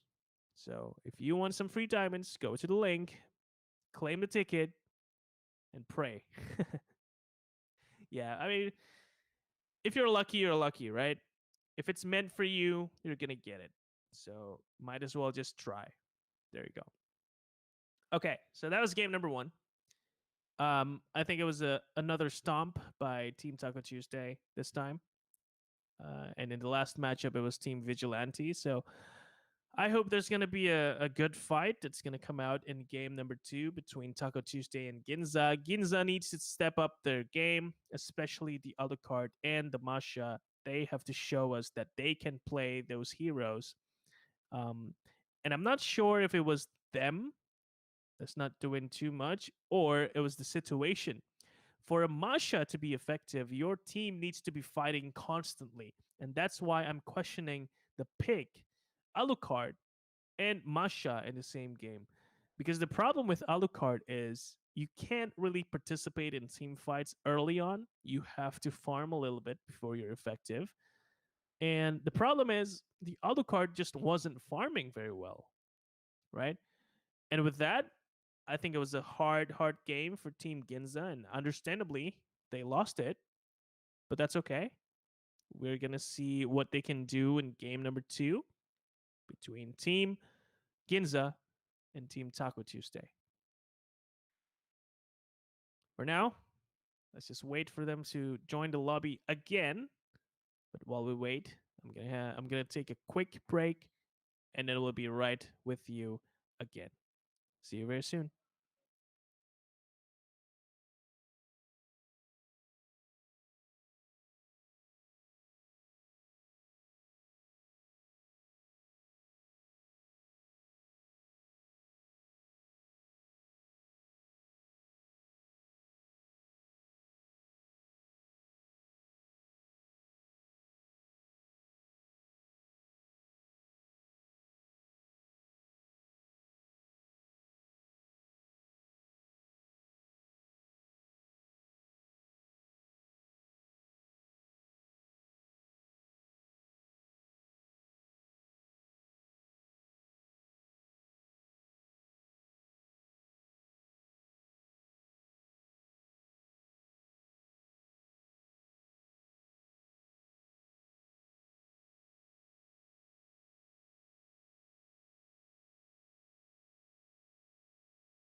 Good day. Welcome to the community. It's really great that you're joining and that you love esports and games so much. What can you expect from Metadatas? The first thing you can expect from us is that there will be lots of opportunities to play. We're forming leagues for multiple games, which means you're going to be able to play on a consistent basis. On the Metadata site, you can create your teams with friends or search profiles for other teams and teammates. As you play in our tournaments and leagues, you will earn Meta.us ranking points. As you rank up and get better, we'll create more advanced leagues for everyone to play in. We also want to tell your stories, so you can expect us to be doing podcasts on teams and players that come up through these competitions, and we'll feature them here and on other social media. We want to create a great experience for grassroots esports, so I'd love to hear back from you on this channel and others on how we can make that happen. That's it for now. Be well, be safe. Good luck and have fun.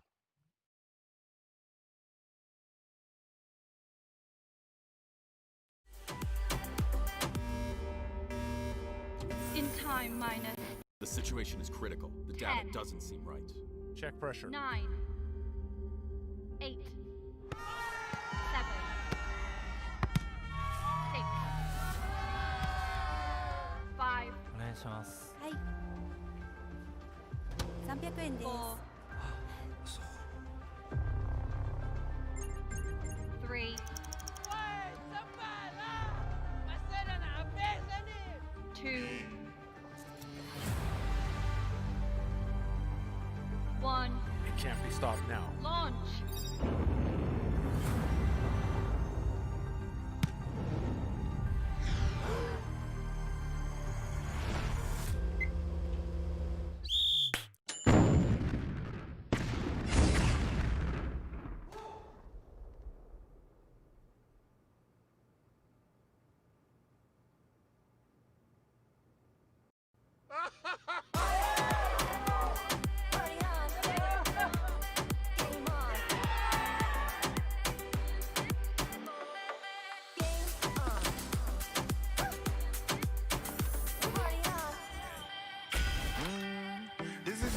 top in a session. One family, that's how we present it. We got fans from all over the world and come together and we show them how we do it.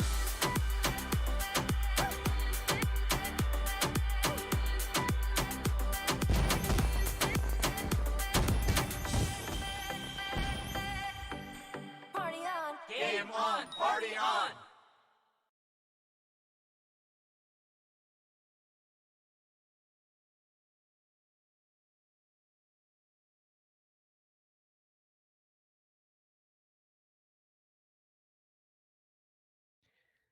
All right.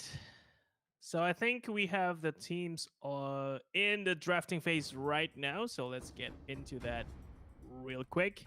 And we're going to get into game 2 between Team Ginza and Team Taco Tuesday. Game 1 wasn't really that much of a fight from Team Ginza. So hopefully game 2 is going to be better for them, at least. Let's see if that's going to happen. But that is going to have to be determined by the heroes that they choose to play with. Your team And this is their banning. time to do just that. So, Alucard and Masha, I don't think is a good combination there. I think they could have been going with a better team fight hero in the place of Alucard, because Masha is doing the split pushing. You don't want your Alucard to be split pushing as well. Your team is banning. So I think it was a bit of a misplay on the draft. Now they're banning the standard heroes once again. Claude, never seeing the game ever. always getting banned. Hellcat also suffering the same fate, never seeing a game. Wilson is gonna ban another hero. Who is it gonna be?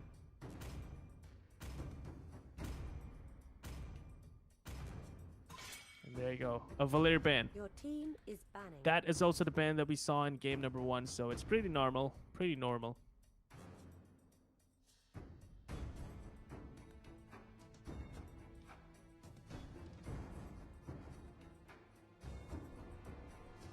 Ginza banning the Sicilian. Okay, that is a respect ban right there.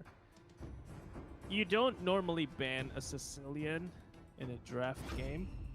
But because you know how bad it was fighting against the Sicilian last game, you probably thought that you don't want to deal with him anymore, especially after the last game. So, two solid picks. Esmeralda and Tigreal being secured by Team Ginza. That's good. Oh, yes, the Selena. There you go. I told you guys that I want to see a Selena being played, and now we're actually going to get that chance. Whew, this is exciting already. And this is a problem, again, for Team Ginza, because you don't want to be facing a Selena. Last game, you didn't face a Selena, and you struggled to get control in the game. And now, I can imagine that it's just going to get worse for Team Ginza, because Selena, we know, can be a very good controller of the map and of the team fights with her stuns and, what do you call that? I guess traps? Abyssal traps? Yeah. And a casual Granger. She's gonna get picked by Ginza. Granger, in the past 2 weeks, I think first week was dominated by Granger. We see a lot of Granger users just pop off and get kills left and right, so it's gonna be interesting to see if this Granger is also that good. A Jawhead ban once again. I think Team Taco Tuesday just hates Jawheads, man. I'm not sure why, but I guess they're just trying to secure this carry as much as possible. Because you know, if a Jawhead is good, your carry is always in constant danger. And I guess Team Taco Tuesday doesn't want to deal with that, so that's why we see a Jawhead ban. A Sylvana pick. Superb off laner. So I think they're gonna have hopefully a better time. Team Ginza. I'm just worried about the Selena right now at this point.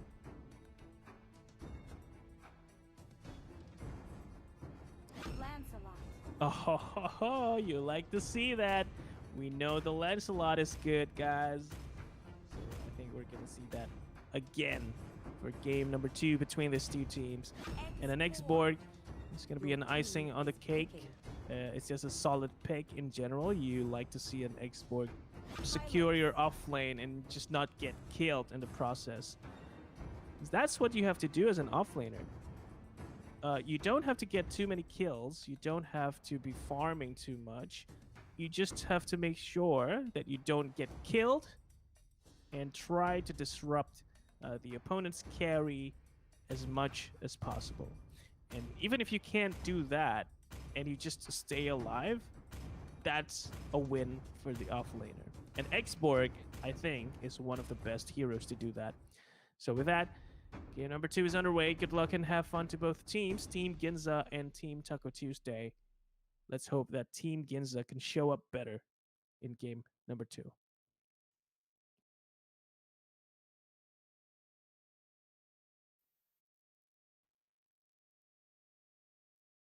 According to statistics, when playing ranked mode using a hero you're good with, you'll enjoy a 15% higher win ratio. All right.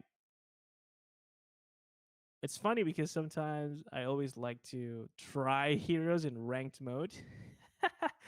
Look, the thing is, I know I'm okay with the game, right? So I'm not going to feed. But it always warns you when you do that. Don't pick a hero that you haven't played with. That's not how they say it, but that's basically what they're saying, right? They're trying to prevent players who are just trying new heroes to play for the first time in a ranked mode. And I've been ignoring that. And, well, I've been winning, so I guess that's fine, right? But I think I'll have to agree with what with the tip in the game. If you're only just playing a hero, if you're only learning the hero now, don't play it in ranked mode. You're gonna ruin the experience for the other players. Here we go. Game number 2. Wilson is on the Atlas, trying to zone out the two opponents on the middle lane. Bochil is going to be on the carry, Generals on the Selena, X-Borg on Witte, and X-Dev, once again, is going to be on the Lancelot. This is going to be fun. Imboth is on the Esmeralda this time. Oreo's the tank instead of the Alucard. Okay, so they're switching things up. Very interesting. Copyright, because I don't know how to pronounce his name, is on the Granger. Gins is on the Sylvana, and Tom Skin is now the tank. There we go. 2 tanks, as opposed to only 1 tank on Team Taco Tuesday. Pretty defensive, but we know how the Lancelot can just go crazy. And I don't think it's going to stop anytime soon. I'm also going to be curious to see how the Selena's playing this. He's taking control of the bottom lane, and in the meantime, they're going to go on to the... Oh, that is a very unfortunate stun that the Tiger will receive from the Selena. I think Selena predicted that. So she aimed a little bit to the right, and she knew that the Tiger was going to run away from that. The stun is on, and because of that, Tigreal is now dead.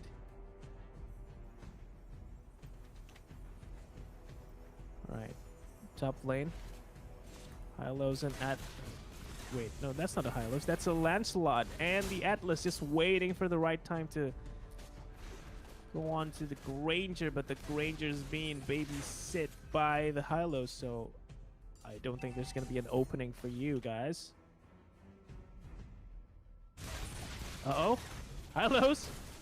You know what? If you're trying to protect your Granger, we might as well kill you. Going down to half HP. Hylos almost getting picked by Team Taco Tuesday, but no. Instead, it's the Atlas that went down very low to a quarter HP, so he's going to retreat to the middle lane and farm some gold and just go back and recover more HP. And then go back into a team fight. All right, so pretty slow early game. 3 minutes in, only 1 kill being secured by Team Taco Tuesday. And if you look at the gold, they're pretty much on the same level. right? So there's no one really dominating in terms of gold and experience. In fact, Esmeralda and Granger are taking the lead in terms of experience because they both have level 6, while on the side of Team Taco Tuesday, only the carry and just now the Lancelot getting the level 6.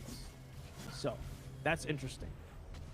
Now the question is, can Team Ginza capitalize on that? Oh, that's a good stun on to the 2 heroes from Team Taco Tuesday, but Tigreal does not have good backup, so that's why they're gonna get killed. And Esmeralda is trying so hard to run from this Atlas, and I think she'll be able to do that. And a quick recall makes sure she stays alive. Hylo's chasing the Lancelot, but the Lancelot is not gonna get picked, and instead it's the Atlas once again chasing Hylo's. And oh, that was very dangerous, Lancelot. But a Lancelot, because he knows how to play this hero, he knows when to escape. And he did just that. And the Hylo's just gonna go down for the count. 4-0. Team Taco Tuesday. This is looking like last game once again, guys. 4-0. And then maybe there's gonna be a kill secured by Team Ginza. And then it's just gonna be a stomp from that point on. Especially if Lancelot gets this turtle. Yes! The turtle is secured. There's gonna be even more damage on the Lancelot. Oh, he might have mistimed that skill though. Tigreal trying to go for the stun, but no. It's too far away. And Granger missing 2 of his 3 shots. That's not how you play Granger. You don't want to miss any shot if you play the Granger. As a team fight, X-Boards is the one that's actually securing the kill. Interesting. He rotated from the top lane. Almost gonna die here, but he's just barely escaping the Esmeralda. He's so low, guys. That is just sad. Carry even managing to kill the Tigreal. Tank killer in action. 6-0. Oh no. Oh no.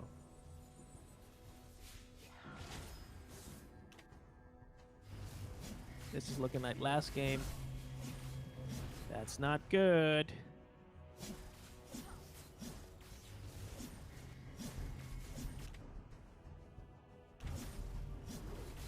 So Carrie was once left behind with the Lancelot in terms of levels, but now they're the ones leading. Look at how. Ooh, Sylvana. Ah, you hate to see that. What a crazy burst damage from the carry. Finally, Selena getting the final blow onto the Sylvana, but Granger also go down, and Tigreal following through as well. I think at this point, you know that Team Taco Tuesday is just way too comfortable with their picks. The only thing that Team Ginza can do right now is team up and hope for a good team fight. And if they wait any longer before they start to do that, the gold lead is just gonna murder them. Even now, it's actually 6,000 in the favor of Team Taco Tuesday. This is bad. This is just bad for Team Ginza. Oreo, you have to do a lot of things, but again, he's not using a flicker on a Tigreal, right? I have a pro tip for you guys. If you're trying to win with a Tigreal, you have to use flicker, because you want the surprise factor. You want to stun 4 or 5 people, and you need the mobility to do that. If you don't have the mobility, if you don't have a flicker on your Tigreal, it's gonna be way too hard for you to try and stun 4 to 5 people. You're just left with running to the enemy if you want to stun them. And if you're running to the enemy, the opponents also have legs, guys. They can also run. So Tigreal, not sure, but I think it might be a bad choice for you to choose Revitalize for your battle spell. Okay. Top lane. Carrie's gonna rejoin the team fight, and Lancelot just bursting to heroes in both shield. Securing the first kill of the team fight. Lancelot following up with a kill of his own, so yet again we see the Lancelot just dominating. Dominating the team fights. My God, Lancelot. Slow down, man. Slow down.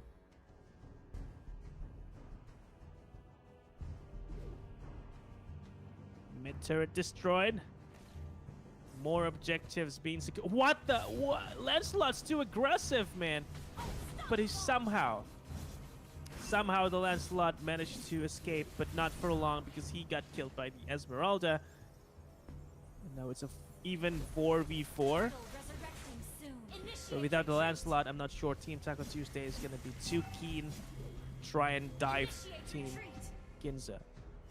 Instead, the carry is going to try and kill the turtle, which I'm pretty sure he's going to be able to do alone pretty easily. Look at that.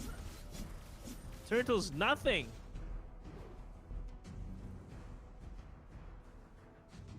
Okay.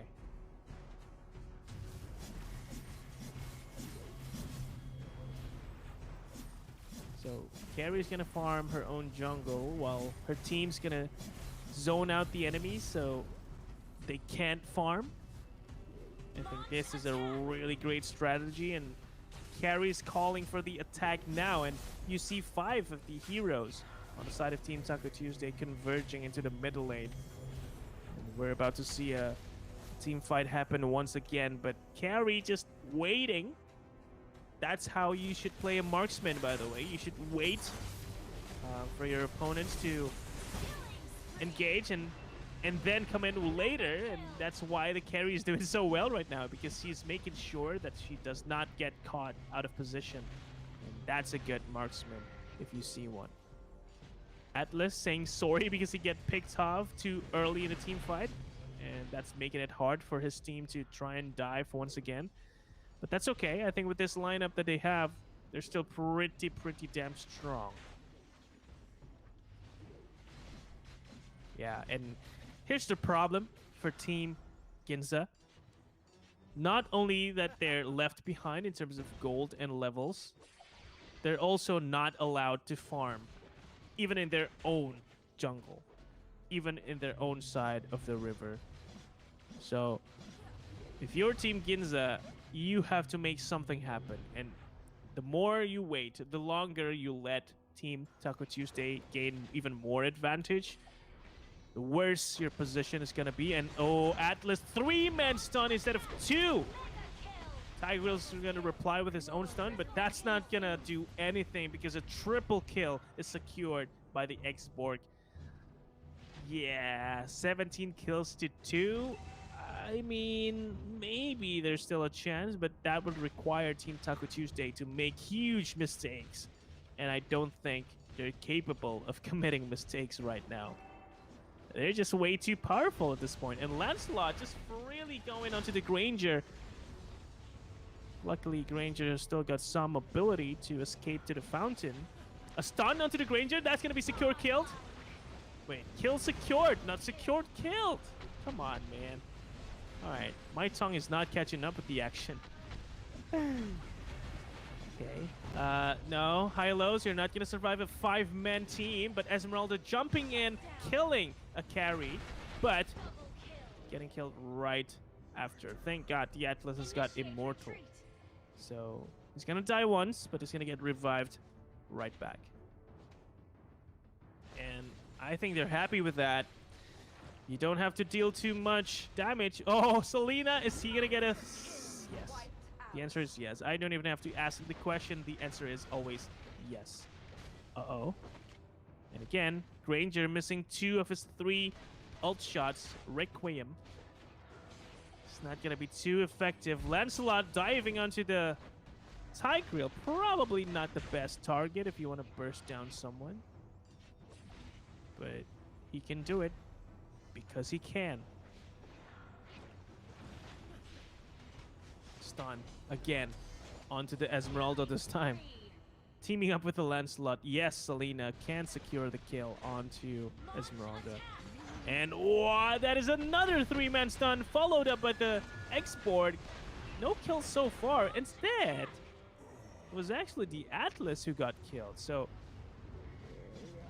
this might be false hope, but they can still hold on for now, Team Ginza. with no inhibitor turret remaining. 23 to 4 kills. 46,000 against 30. That is 17,000 gold lead for Team Taco Tuesday. And with the Lord, yeah, no chance for Team Ginza. I'm sorry, man. But yeah, I think this is pretty much it. Once the Lord pushes in, maybe even before that, I think it's going to be game for Team Taco Tuesday. Lancelot, stop. They're already dead. Stop doing what you're doing. Godlike on the Selena. Look at that. Selena is not even given any buff, and she's got a godlike. That's another two-man stun by the Atlas. That's just a nail on the coffin, guys. I think that's GG. Go focus on the objective so you don't waste more time, guys. Congratulations to Team Taco Tuesday. You advance to the quarterfinals. That's going to happen right after this matchup. There you go. 2 quick games yet again. 14 minutes. That is 27 kills to 4. Congratulations to Team Taco Tuesday. They're just very dominant. I don't think there's a lot to say here. I think Team Ginza is just way behind in terms of skills and in terms of picks as well. I don't know if they can catch up to Team Taco Tuesday. And evidently, they can't. That's why they did not win this matchup. And Taco Tuesday, congratulations. You're going to advance to quarterfinals after this. So there you go. Wow. So 2 matches and 2 dominations. I can't wait for tomorrow because I know in the semifinals at least there's going to be a fight between the 2 teams. Not like what we're seeing between the matchups that we saw today. It's just so dominant on one side. So I'm not sure I like it. I would prefer good team fights, good matchups instead of dominations like what we saw. So hopefully we're going to see more of that later in a matchup number 3 in the quarterfinals. But for now, we're just going to thank everyone who contributed to making this possible. First of all, Meta.us for being the platform and commissioner of the Meta.us MLBB Open. We want to thank Crestmos for making everything possible. And finally, MLBB Project, thank you for the diamonds you provided for the players to try and win and for you, the viewers, to try and win. And once again, I'm going to go and post a link to the giveaway in the live chat as well as in the description. You can just go there right now, create an account if you haven't already, claim the ticket, and you're going to have a chance at winning some diamonds for yourself. Okay? Now, we're just going to go for a break now because I think there's still going to be some time before we start matchup number 3. We still don't know who it's going to be, who is going to face who. And so with that, we're going to go for a break and we'll see you again very soon.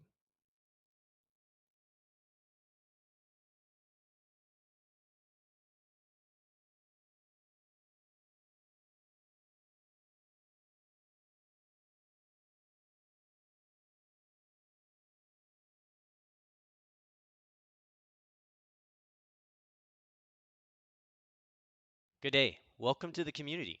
It's really great that you're joining and that you love esports and games so much. What can you expect from Meta.us? The first thing you can expect from us is that there will be lots of opportunities to play. We're forming leagues for multiple games, which means you're going to be able to play on a consistent basis. On the Meta.us site, you can create your teams with friends or search profiles for other teams and teammates. As you play in our tournaments and leagues, you will earn Meta.us ranking points. As you rank up and get better, we'll create more advanced leagues for everyone to play in.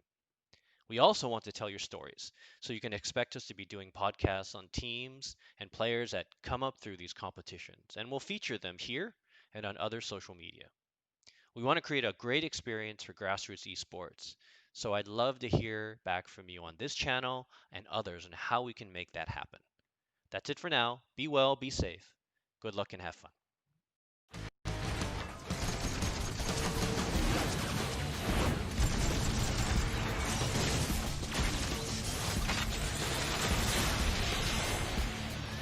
Welcome to my castle, my friend.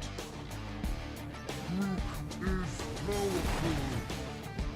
Rook doesn't want to be your enemy. Rook likes sleeping. You have slain an enemy. An enemy has been slain. Monster kill. Mega kill. Killing spree. Killing spree. Mega kill. Let Rook go first. Unstoppable.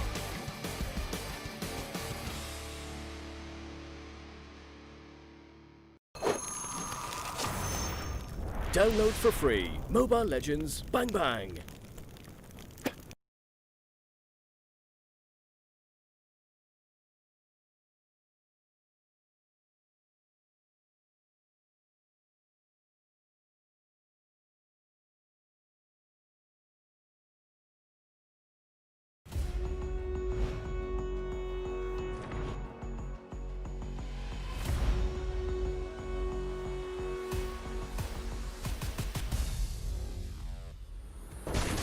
Experience the youth suffering.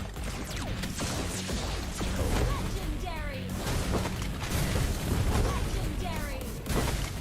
Triple kill. Maniac.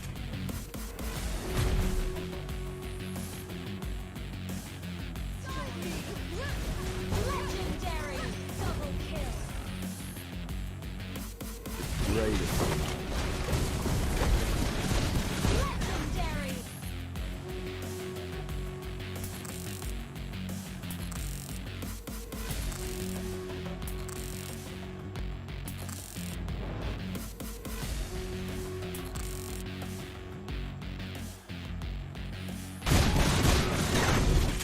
Our turret has been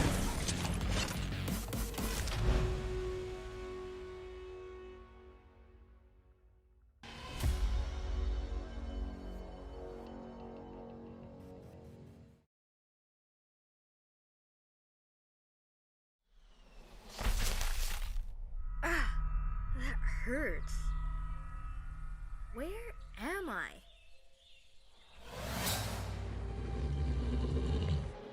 Stay back. Don't come near me or I will not go easy on you. Huh. You're hurt.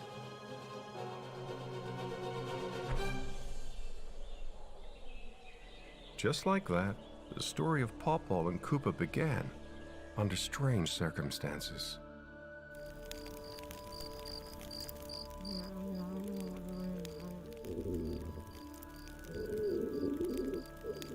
Wanna take a bite?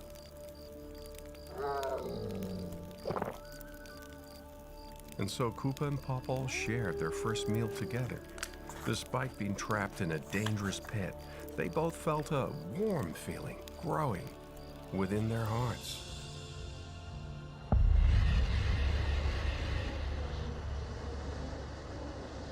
Days quickly passed and our two little fellows didn't have much food left.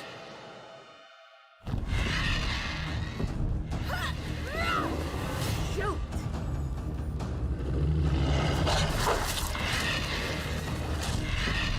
Let me go!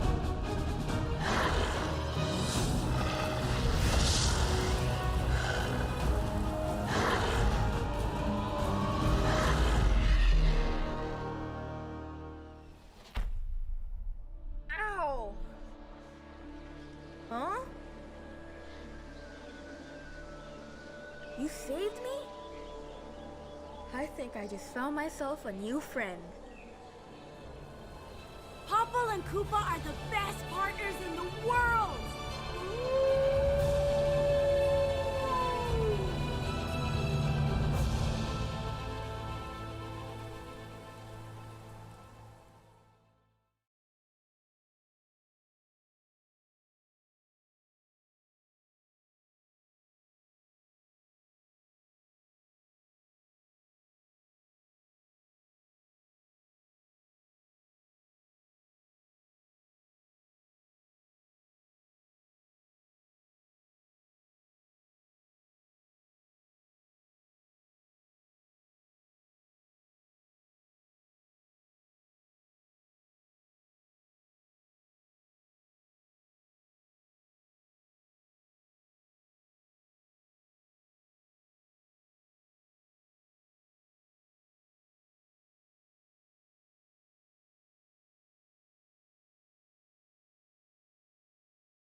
Good day. Welcome to the community.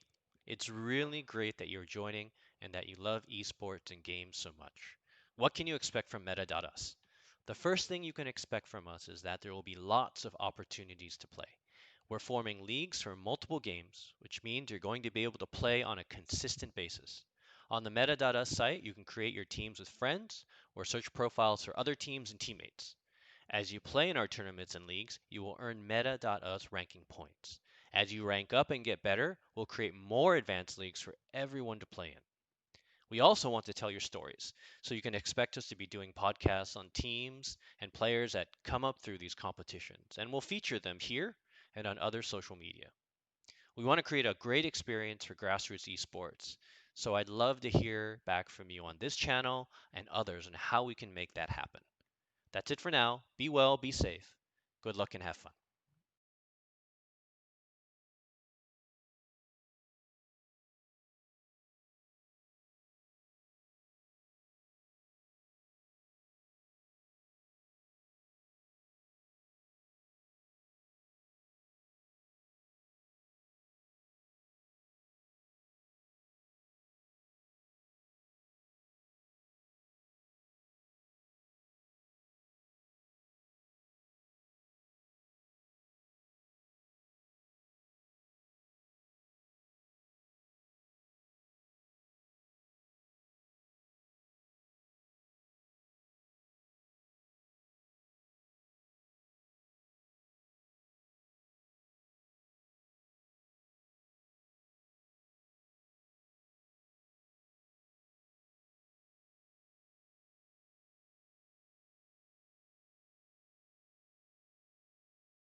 Good day. Welcome to the community.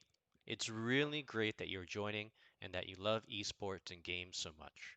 What can you expect from Meta.us? The first thing you can expect from us is that there will be lots of opportunities to play. We're forming leagues for multiple games, which means you're going to be able to play on a consistent basis. On the Meta.us site, you can create your teams with friends or search profiles for other teams and teammates. As you play in our tournaments and leagues, you will earn Meta.us ranking points. As you rank up and get better, we'll create more advanced leagues for everyone to play in. We also want to tell your stories, so you can expect us to be doing podcasts on teams and players that come up through these competitions, and we'll feature them here and on other social media. We want to create a great experience for grassroots esports, so I'd love to hear back from you on this channel and others on how we can make that happen. That's it for now. Be well, be safe. Good luck and have fun.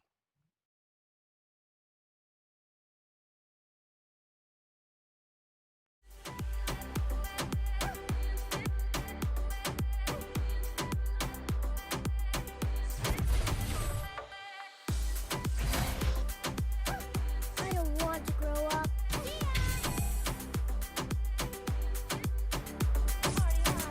What's a foot? I don't. Legendary. Double kill. Legendary. Come. Double kill. Legendary.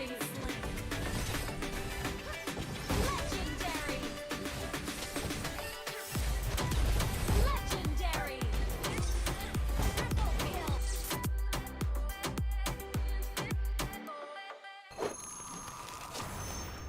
Download for free Mobile Legends Bang Bang.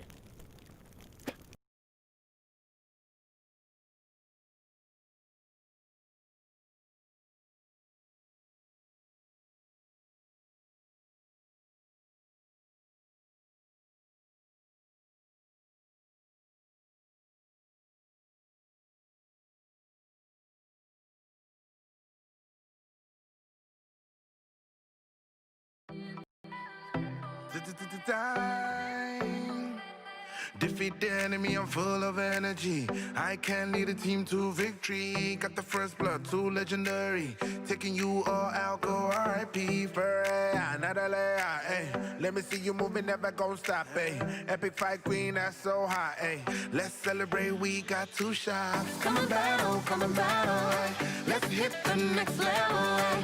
Come and battle, ay. I'm the real game, right rebel from Earth to space. We party place to place, I need from Earth to space. Mobile Legends start the race. Party on. Game on. And we're back. All right, so we have a matchup lined up for you for this quarterfinals matchup. I think you're going to be excited. I hope you're going to be excited as I am, because this matchup is going to be pretty crazy.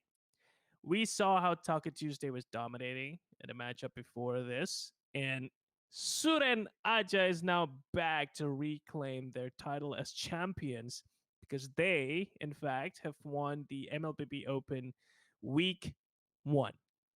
And now they're back. Possibly stronger. Or maybe as strong as before. But you know what? That's pretty strong. So I think you're going to enjoy this one, guys. So please stay tuned. This is going to be a very interesting one.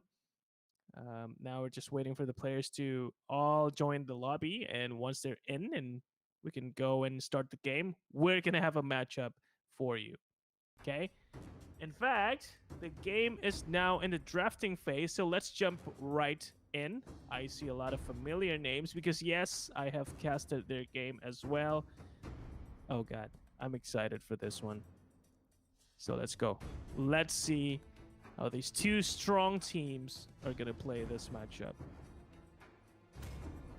Cheers, mate is back and is going to be the first person to be banning a hero. Who is he going to ban? It's going to be Helkert. Okay. Your team is Pretty out. standard. Always banning the Helkert. You know what? I'm not really sure why Helkert is so consistently banned. I guess his spells are really good when it comes to team fights, so people just don't want to deal with that. Your team But I think there's a lot of ways you can counter a Hellcurt, but I guess you don't want to risk it, right? If a good player get their hands on a Hellcurt, it'll be a nightmare, literally, in the game as well. So no, don't let the Hellcurt go. Don't let the Claude go either, because we saw how a Claude was really dominating team fights, and a few times we saw the Claude being played. And wow, a very interesting ban actually. A Kimmy is banned. Uh-oh. Is this because they saw that Team Soren Aja knows how to play the Kimmy and likes to play the Kimmy? Maybe. Maybe they actually did some research. Who knows? A quick Bruno pick on Cheers Mate. Sicilian is being considered by Team Taco Tuesday. We saw that in the game number 1 in the previous matchup, and he was pretty good. And oh, a Kaja. Yes, please. Oh. All right. No Sicilian. It's going to be the Atlas instead. Still, pretty good heroes, if you ask me. Now, 2 heroes. Oh, yes, they forgot about the Kufra. Kufra is going to be taken by Team Soren Aja. And another Farsa we're going to see. Okay. Now, you know this is going to be a good matchup when you see these types of heroes being played. And I have confidence that this game is going to be fun because you know the teams are good and you know these heroes are rare when it comes to a draft game. So when you combine a good team plus interesting heroes, you're going to have a fun game. Just can't wait for this draft phase to finish. So come on, guys. Pick your heroes quick. And then we'll jump right in. Please, please, please.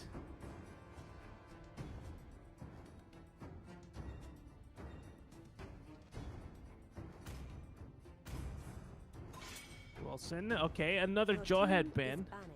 Once again, we see the Jawhead just being discounted. Cheese buns. Gonna have to bend something.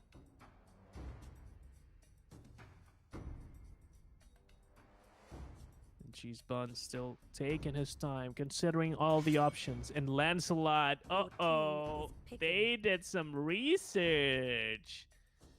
Oh, XDev. You are not going to be able to play that pesky little Lancelot that you've been dominating with. So that's that's a rip for XDev. But you know what? We haven't really seen XDev play any other heroes. He might be as well. He might be. Oh yes, a Roger. Is picking. I think he's going to be as good. Might be even better on the Roger than the Lancelot. And we'll have to find out. Over and Cheese Buns, the last 2 players to pick a hero on the side of Team Soren Aja. Lancelot is banned. Leo Mort is picked. And Hover is going to pick the Sylvana. Your team is picking.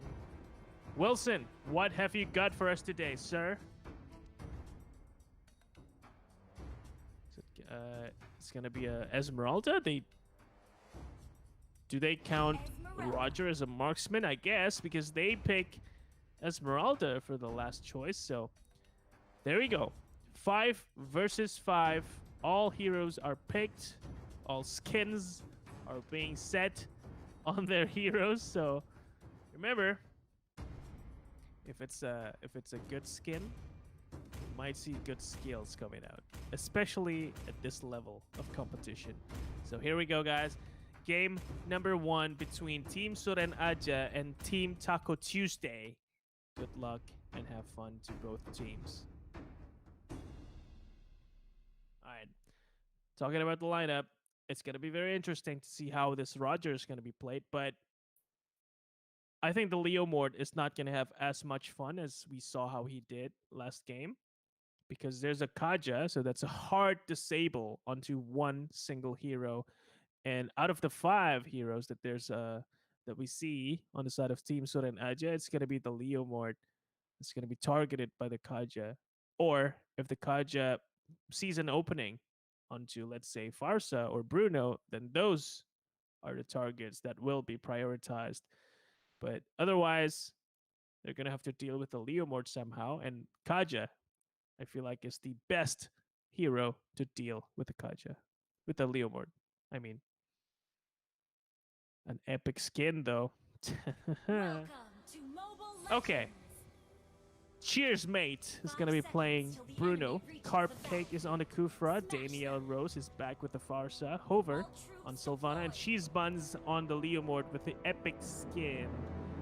Let's see if the skills are epic as his skin. Bochil is going to be playing the Kaja. Atlas is being played by Wilson. Witte is on the X-Borg. Roger, a very interesting hero, is being played by Dev X. Because he doesn't... Oh, X-Dev, sorry. Because he doesn't have his Lancelot with him. That's okay. Not the end of the world, but might not be as fun as it is last game, huh? And finally, General is going to be playing the Esmeralda. And look at that. A 5-man dive into the blue buff in the side of teams Taco Tuesday. The blue buff secured, and Sylvana's gonna rotate to the bottom lane and try to farm up a good amount before she rotates even more.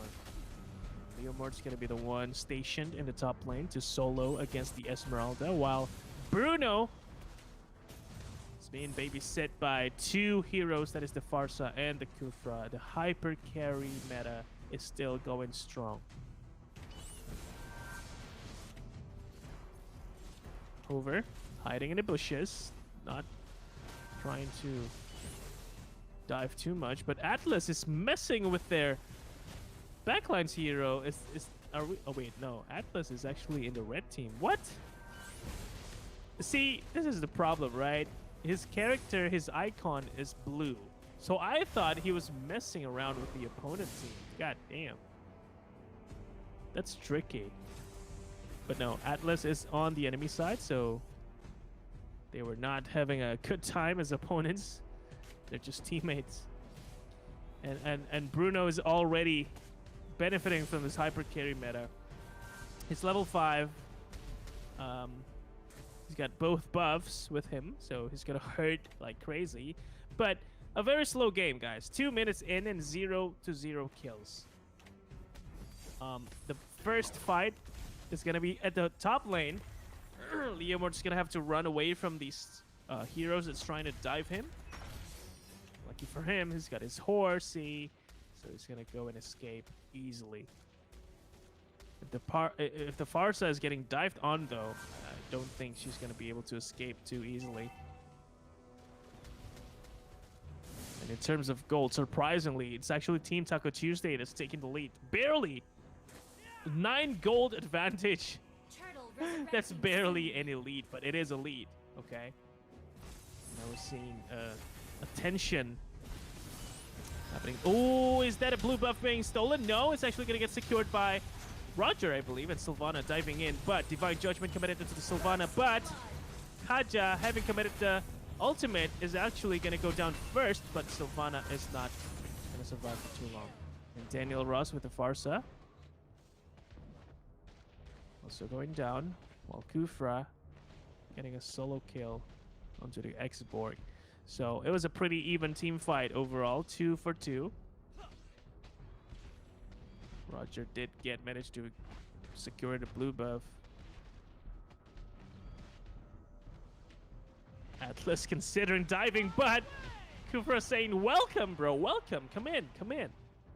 Just gonna stun you, nice and easy, but no kill. Yet. Atlas gonna recall. Leomord trying to dive Esmeralda, but I don't think it's even needed. Daniel Rose just pumping some damage, and ho! Divine Judgment is committed, and you saw how the Kaja was trying to pull the Farsa back into the turret. Saved by the Kufra and killed by the birdie. Killing spree. Farsa managed to escape, but Leomord is not so lucky. He was stunned by the Kufra, and wow, you see the power of the Roger soloing the two heroes, managing to get a kill onto the Farsa, and finally a triple kill secured. Can you go for a Savage here, please, Roger? I think you'll be interested in a Savage, wouldn't you? No, he's not interested because there's a Bruno on the loose. He's got a lot of damage. He's level 8. So no, Roger does not want a Savage because he's not going to get it if he goes and fight the Bruno. All right, Bruno, you're going to have to carry this game. And it looks like he's doing his job really, really well. And Leomord is engaging with Xborg and finally getting a solo kill. It's pretty easy, huh? So when you're a Leomord, as long as you know your opponent doesn't have a hard disable, you can just go wild. And not as wild as the Kufra, though. He was just lunging into the opponent territory without any plan for an engagement. Luckily, he's not punished for it. Don't try that too much, though, Kufra. One of these days, you're gonna get punished for that.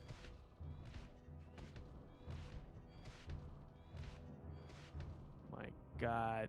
This Bruno, though. Xborg, are you gonna be able to survive this? Committed his ultimate to run.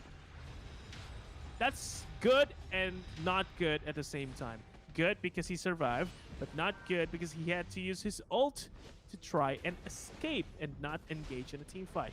But this red buff is not going to go uncontested. Secured by the Bruno. Sylvana getting chased by the Roger. But Roger, I'm not sure that's a good idea. And because of that, he is going to go down. And Kaja not going to have the chance to commit Divine Judgment. Esmeralda trying to go from behind, but without his team, without her team with her, she's not going to go in. Wise choice. Middle lane is just going to go down so quickly because of this Bruno. Bruno is hurting everybody on the opponent's side, including the buildings, not just the players. He's going to casually poke the middle inhibitor turret. And, oh, Divine Judgment is committed, but the Flicker is still available for the Kufra. And that's why a two-man stun is a follow-up from the Atlas. But Bruno is the one that's going to get the kill.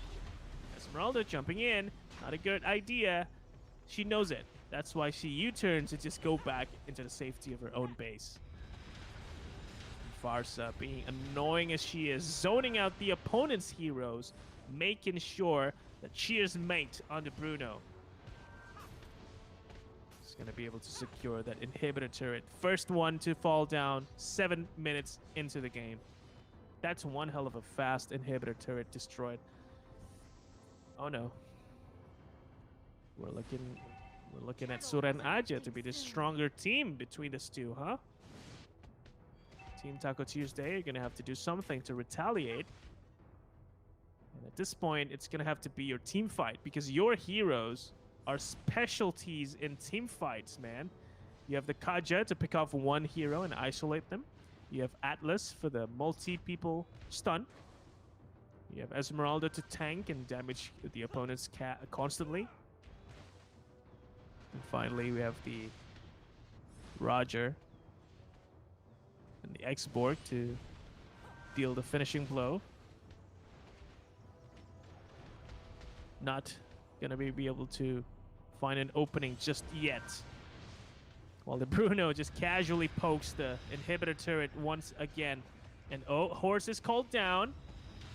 Just, you know, trying to disrupt the opponent's positions, but no engagement just yet. And Team Suren Aja knows that once the Horse is called, you have to wait for the cooldown before you go and engage in another team fight. Because you always want Barbiel to be on your side when you engage in team fights. So, once Leomord has got his cooldown off, they're gonna go in again. Or maybe even before that. Okay, so Taco Tuesday, you have to respond, man. 3 inhibitor turrets are now down 9 minutes into the game. And Team Surenaja is not letting up. The Farsa is still going to zone out the opponent's team and quickly just burst it down, but Bruno is still very much alive and healthy with a triple kill. He's going to go and try to secure the crystal in the process. Maybe a Maniac onto the export. A Maniac onto the Kaja. Even before he can try to go for the Savage, the crystal is down. Team Surenaja showing dominance. Exerting dominance over Team Taco Tuesday. Wow. I'm not sure Team Taco Tuesday even had a chance there. Even though the Roger was actually doing pretty decently. 5 kills, 2 deaths. That's not too bad. But it's not enough. And because of that, Team Surenaja takes game number 1. It's 1-0 for Team Surenaja. It's a very fitting name. Don't take it too hard, though, Team Taco Tuesday. Their name might be Surenaja, but you don't actually have to Surenaja. There's still going to be game 2 coming up. So, guys, stay tuned. For now, just going to go and say thank you to Metadatas for making everything possible. Thank you to Cresmos for organizing everything. And thank you to Mobile Legends and the MLBB project for providing us with diamonds that the players can win. And you guys can try and win some as well. If you go to the description, there's a link for the giveaway that you can go to right now. And you guys can actually try to win some diamonds if you go and claim your giveaway ticket today. And tomorrow, after the grand finals are over, we're going to go and do a lucky draw. And one of those players that win the diamonds might be you. So there you go. Try your luck. Good luck and have fun. For our Indonesian friends, don't forget that we are now actually accepting registrations for the Indonesia only MLBB Open. So only Indonesian players and teams can participate, and that is going to happen next week. So do look out for that. There's the link to the description. Go ahead and type it into your browser and register your team. Don't forget to join the Discord for more information, or if you have any questions, the link is also in the description. So good luck and have fun. All right, so while we wait for game number 2 to go underway, we're going to go and take a quick little break, and then we'll get back to the game very soon. Oh, it's actually very soon because the teams are actually kind of ready right now. They're in the lobby, just waiting for one more player from the side of Team Taco Tuesday, and then we'll get back into the game. So you know what? We just hang out right now, okay? Wow. So I did not expect game number 1 to go that one-sided. I thought Team Taco Tuesday had a real chance of winning. A very interesting pick, that is the Roger.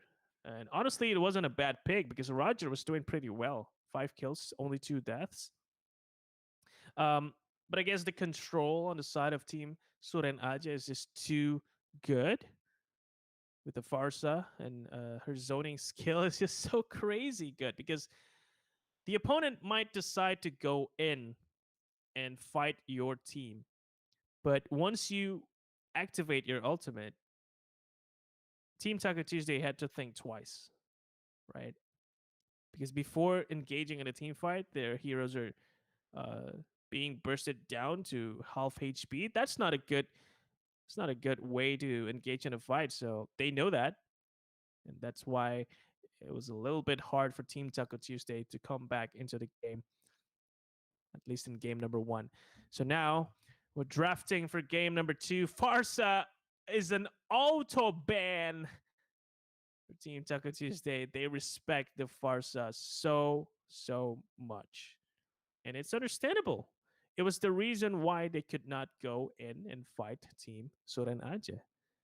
And with the Farsa being banned, I think it's a good sign that Team Taco Tuesday is learning from their mistakes. And hopefully with this, we're going to see a game 3 if Team Taco Tuesday win this matchup, this game number 2.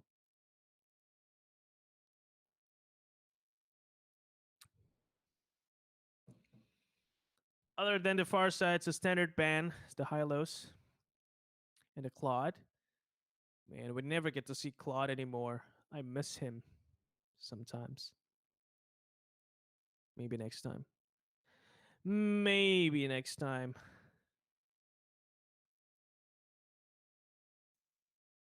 The final ban for cheese buns. What is it gonna be? 5 seconds. And that is the Lancelot. Still, that is also a respect ban because I think Team Suren Aja is aware of ex-dev's Lancelot skills, and they just decided that they don't want to have anything to do with the Lancelot, so they just ban it. But that means there's a lot of heroes available for the picking. A Selena is still very free. So one of these teams, they might be considering picking up the Selena to gain the early control in the game. But the Bruno is still the priority. It's going to be changing hands. It was used by Cheersmate. Now it's going to transfer over to Team Taco Tuesday. Probably going to be used by our man Bochil.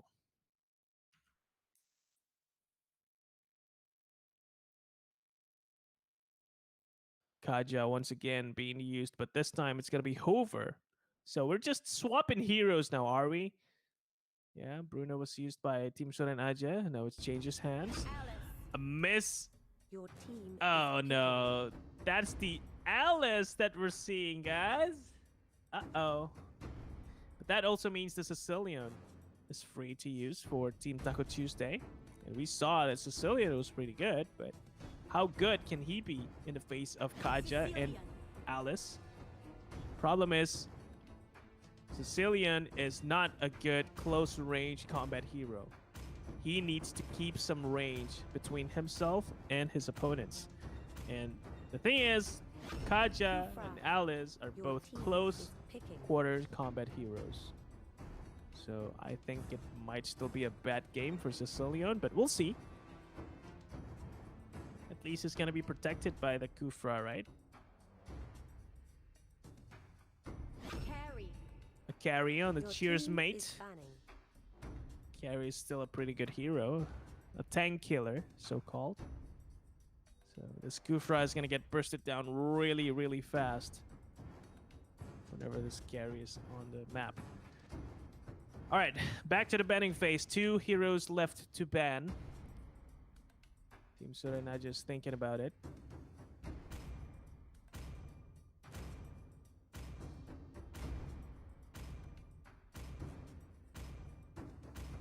Another mage being banned? No, it's the Jawhead ban. And what's interesting here is Team Take Tuesday used to be the one banning the Jawhead. I wanted to say that, but before they got a chance to ban the Jawhead, Team Suren Aja just said, you know what, guys, here's a free ban for you. I'm going to ban the hero that you've always banned. Here, take this free ban. Ban whoever you want to ban. Ban a tank. I need a tank. So, uh-oh. Your team is picking. Banning the offlaner instead. So I think a good tank is going to be secured by Team Suren Aja. And is that the Grok?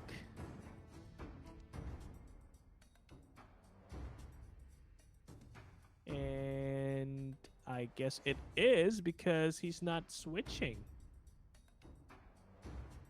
Atlas is free, so yeah, there you go. Wait, no. Uranus, Gatot, Akai, showing off every single tank unit that he has. And in the end, it's still gonna be the Grog. Okay. Your team is picking. He took a full lap before actually deciding on the hero.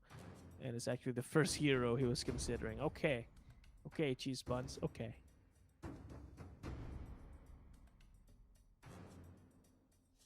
Cushion. And Leomord. Leomord isn't such a great choice here, though, because there's still a lot of disables on the side of Suren Aja. And the Baxia. Oh, man. Stop teasing me like that. I want to see Baxia. Come on, man. Give me Baxia, will you? Come on. No, we're not going to see the Baxia. It's going to be Esmeralda again. Okay. So despite being disappointed by not seeing a Baxia, I think it's still a pretty good matchup. A lot of good heroes being picked by both sides. We see a Gushin in action this time, played by XDev, and we know XDev is a pretty great player on the Lancelot, but can he deliver with the Gushin? That is the question. And it will be answered right now because we're entering game number 2 in a matchup between Team Suren Aja and Team Taco Tuesday. Good luck and have fun to both teams. Oh, very nice skin on Alice. I have that. It's a very bright and shiny skin, and I think, again, somehow for Team Suren Aja, skin correlates to skill. And we know Suren Aja is a very strong team, so we'll see if this is going to translate into another win for Team Suren Aja, securing the 2-0 against Taco Tuesday.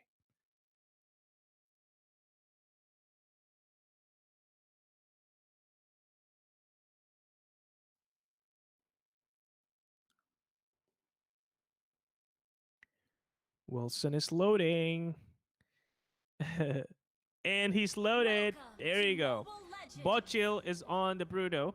General is playing Sicilian. Wilson is going to be playing the Kufra. Wete is going to try to survive in the top lane with the Leomord. And XDev is going to try and dominate with the Gushin. They're facing up against Team Suren Aja. Daniel Rose on the Alice. Carp Cake with Kaja ready. Cheers Mate on the carry. Cheese Buns playing the Grog. Rocky Grog. And finally Esmeralda is being played by Hoover. Early domination in the mid lane by Team Suren Aja, and they're probably going to transition into the blue buff together with Esmeralda, or not.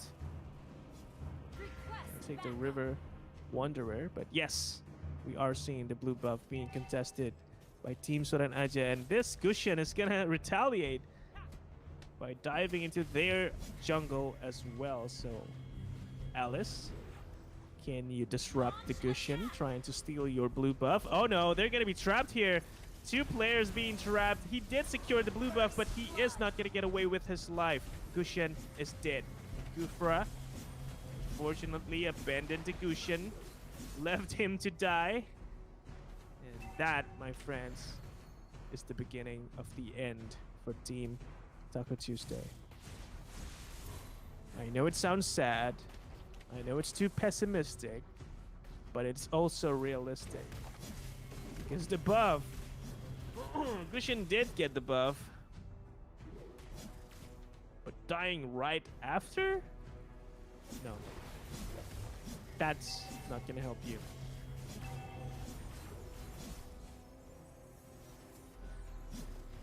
I'm noticing something about Team Suren Aja. They like to go 4-1, meaning they go and take control of the map and control the team fights with 4 heroes, while 1 remaining hero is left to defend the bottom lane.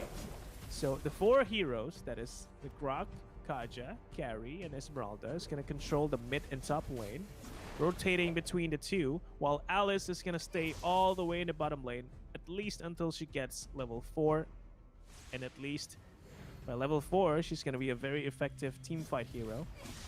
So she's not level 4 just yet.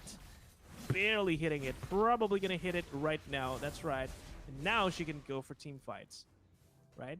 And you can see there's going to be a different rotation this time. The Alice is going to be the one going mid. But it is still a 4-1 setup.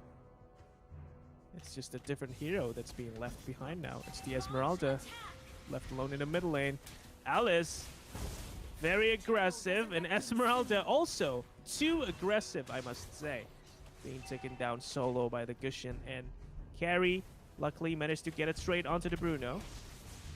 And Alice, you're way too far, man, but there's your teleport by Daniel Rose. That's a really good one. Not getting a kill, but at least she's not dead, right? And the turtle. Kufra is going to try very hard to make sure this turtle is not taken by the opponent, but being zoned out by the Kaja means you can't do anything about it. Turtle goes to Carry. Carry continue to farm very nicely. It's Now level 7 on the carry. Oh, God. We're always going to see this happen. We're always going to see marksman just being fed all the buffs and all the experience and all the golden divine judgment onto Gushin. Gushin is dead. I think there's going to be a follow-up. The Kufra not going to survive the carry. Additional 2 kills. 3-0-0 on the carry right now. She's going to hit level 8 very, very soon.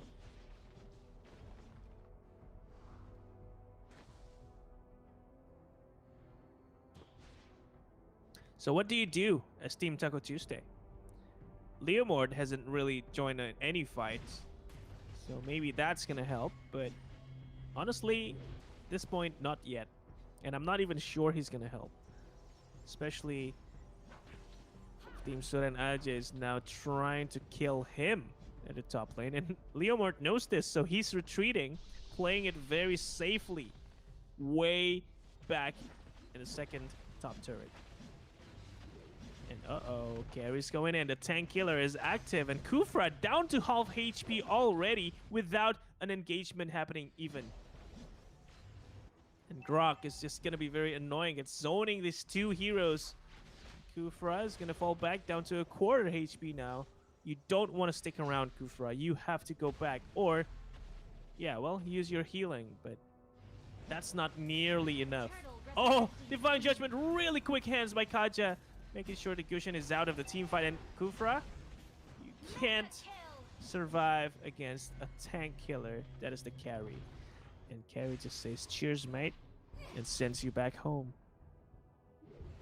Once again, we're seeing a domination by Team Suren Aja. And this is probably just going to continue like this over and over until Team Taco Tuesday does something remarkable. And at this point, it's going to be hard for them to do that. The Grok, man. You don't have the Farsa, but you have the Grok zoning out your heroes. Kufra, good stun onto 2. Gushin trying to go in, but the wild charge committed, making sure the Gushin cannot go anywhere. And once again, Kufra is being dealt with by the carry, the tank killer. 5 heroes still alive. 8 kills to 1. That is almost a 7,000 gold lead. 3 items advantage. This is looking bad. I don't like this. I don't think this is working too well for Team Taco Tuesday. Especially with the lack of experience, with the lack of kills, with the lack of objectives. There's full turrets still available. Still healthy on the side of Suren Aja. None is destroyed. Oh god, this is hard to watch. And it's all props to the carry. Look, 5-0-2, 5 kills. Always killing the Kufra when the Kufra overextends just by a little bit.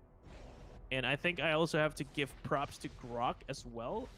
Doing a great job zoning the enemies out.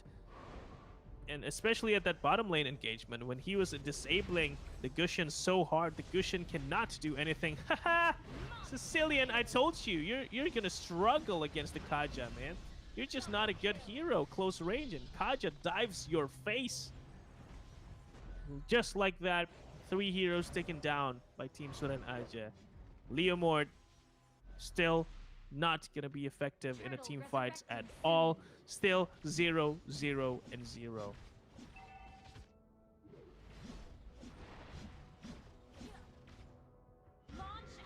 Yeah. The question must be ringing loud in their heads right now. What can we do? That is the question for Team Taco Tuesday. What can they do? There's still the Bruno, but the Bruno is only level 8, while carry is level 13? How do you even deal with that? Okay, that's one way to deal with it. It's a good stun onto 2, but engagement by Alice and carry and Esmeralda. Carry's almost dead. She actually died. That's a double kill by the Sicilian. So that's one answer to the question of what can they do to try and come back into this game. Leomord, oh my god, Alice, you're so aggressive. That is one hell of a good pick off by the Alice. Barely surviving there. But of course, because she has the teleport, she's not gonna die to a measly inhibitor turret. No, she's gonna survive.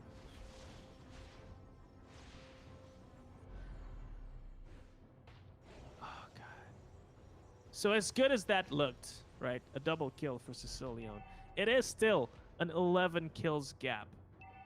3 kills for Taco Tuesday, 14 kills for Suran Aja. That's almost a 10,000 gold lead. So, oh, that's a good start. Picking off heroes one by one. Cushion, I like that. I like that. But how do you keep that up? Can you keep that up? 813 on the carry. She's just going to solo the Lord. And once the Lord pushes in without inhibitor turret in the bottom lane, I think this is GG for Team Taco Tuesday. If they don't go and pick off more heroes right this second. If they wait longer, they're not going to survive. I tell you right now, they're not going to survive. Because they waited for too long. Carry secured Lord. The Lord is going to push in with Suran Aja together. We're gonna push the mid and top lane while Lord's gonna push the bottom lane. So that's 3 lanes being pushed. I don't think Team Taco Tuesday is gonna be able to defend this in any way imaginable. Especially with the carry hitting level 15 by minute 10. That's more than 1 level per minute, y'all. More than 1 level per minute. Mid lane, inhibitor turret, dead.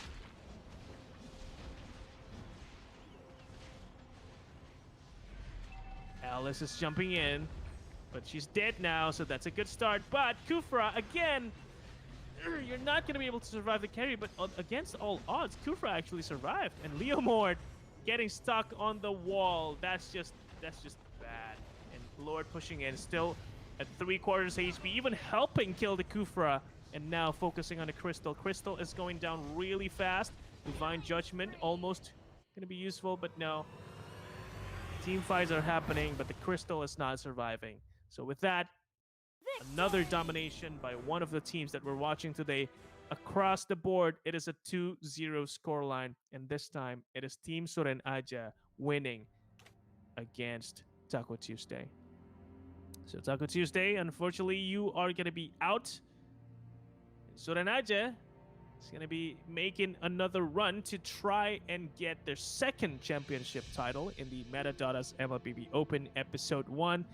This is week number 3. We'll see if tomorrow, in the semifinals and grand finals, we'll still see Suren Aja play. All right.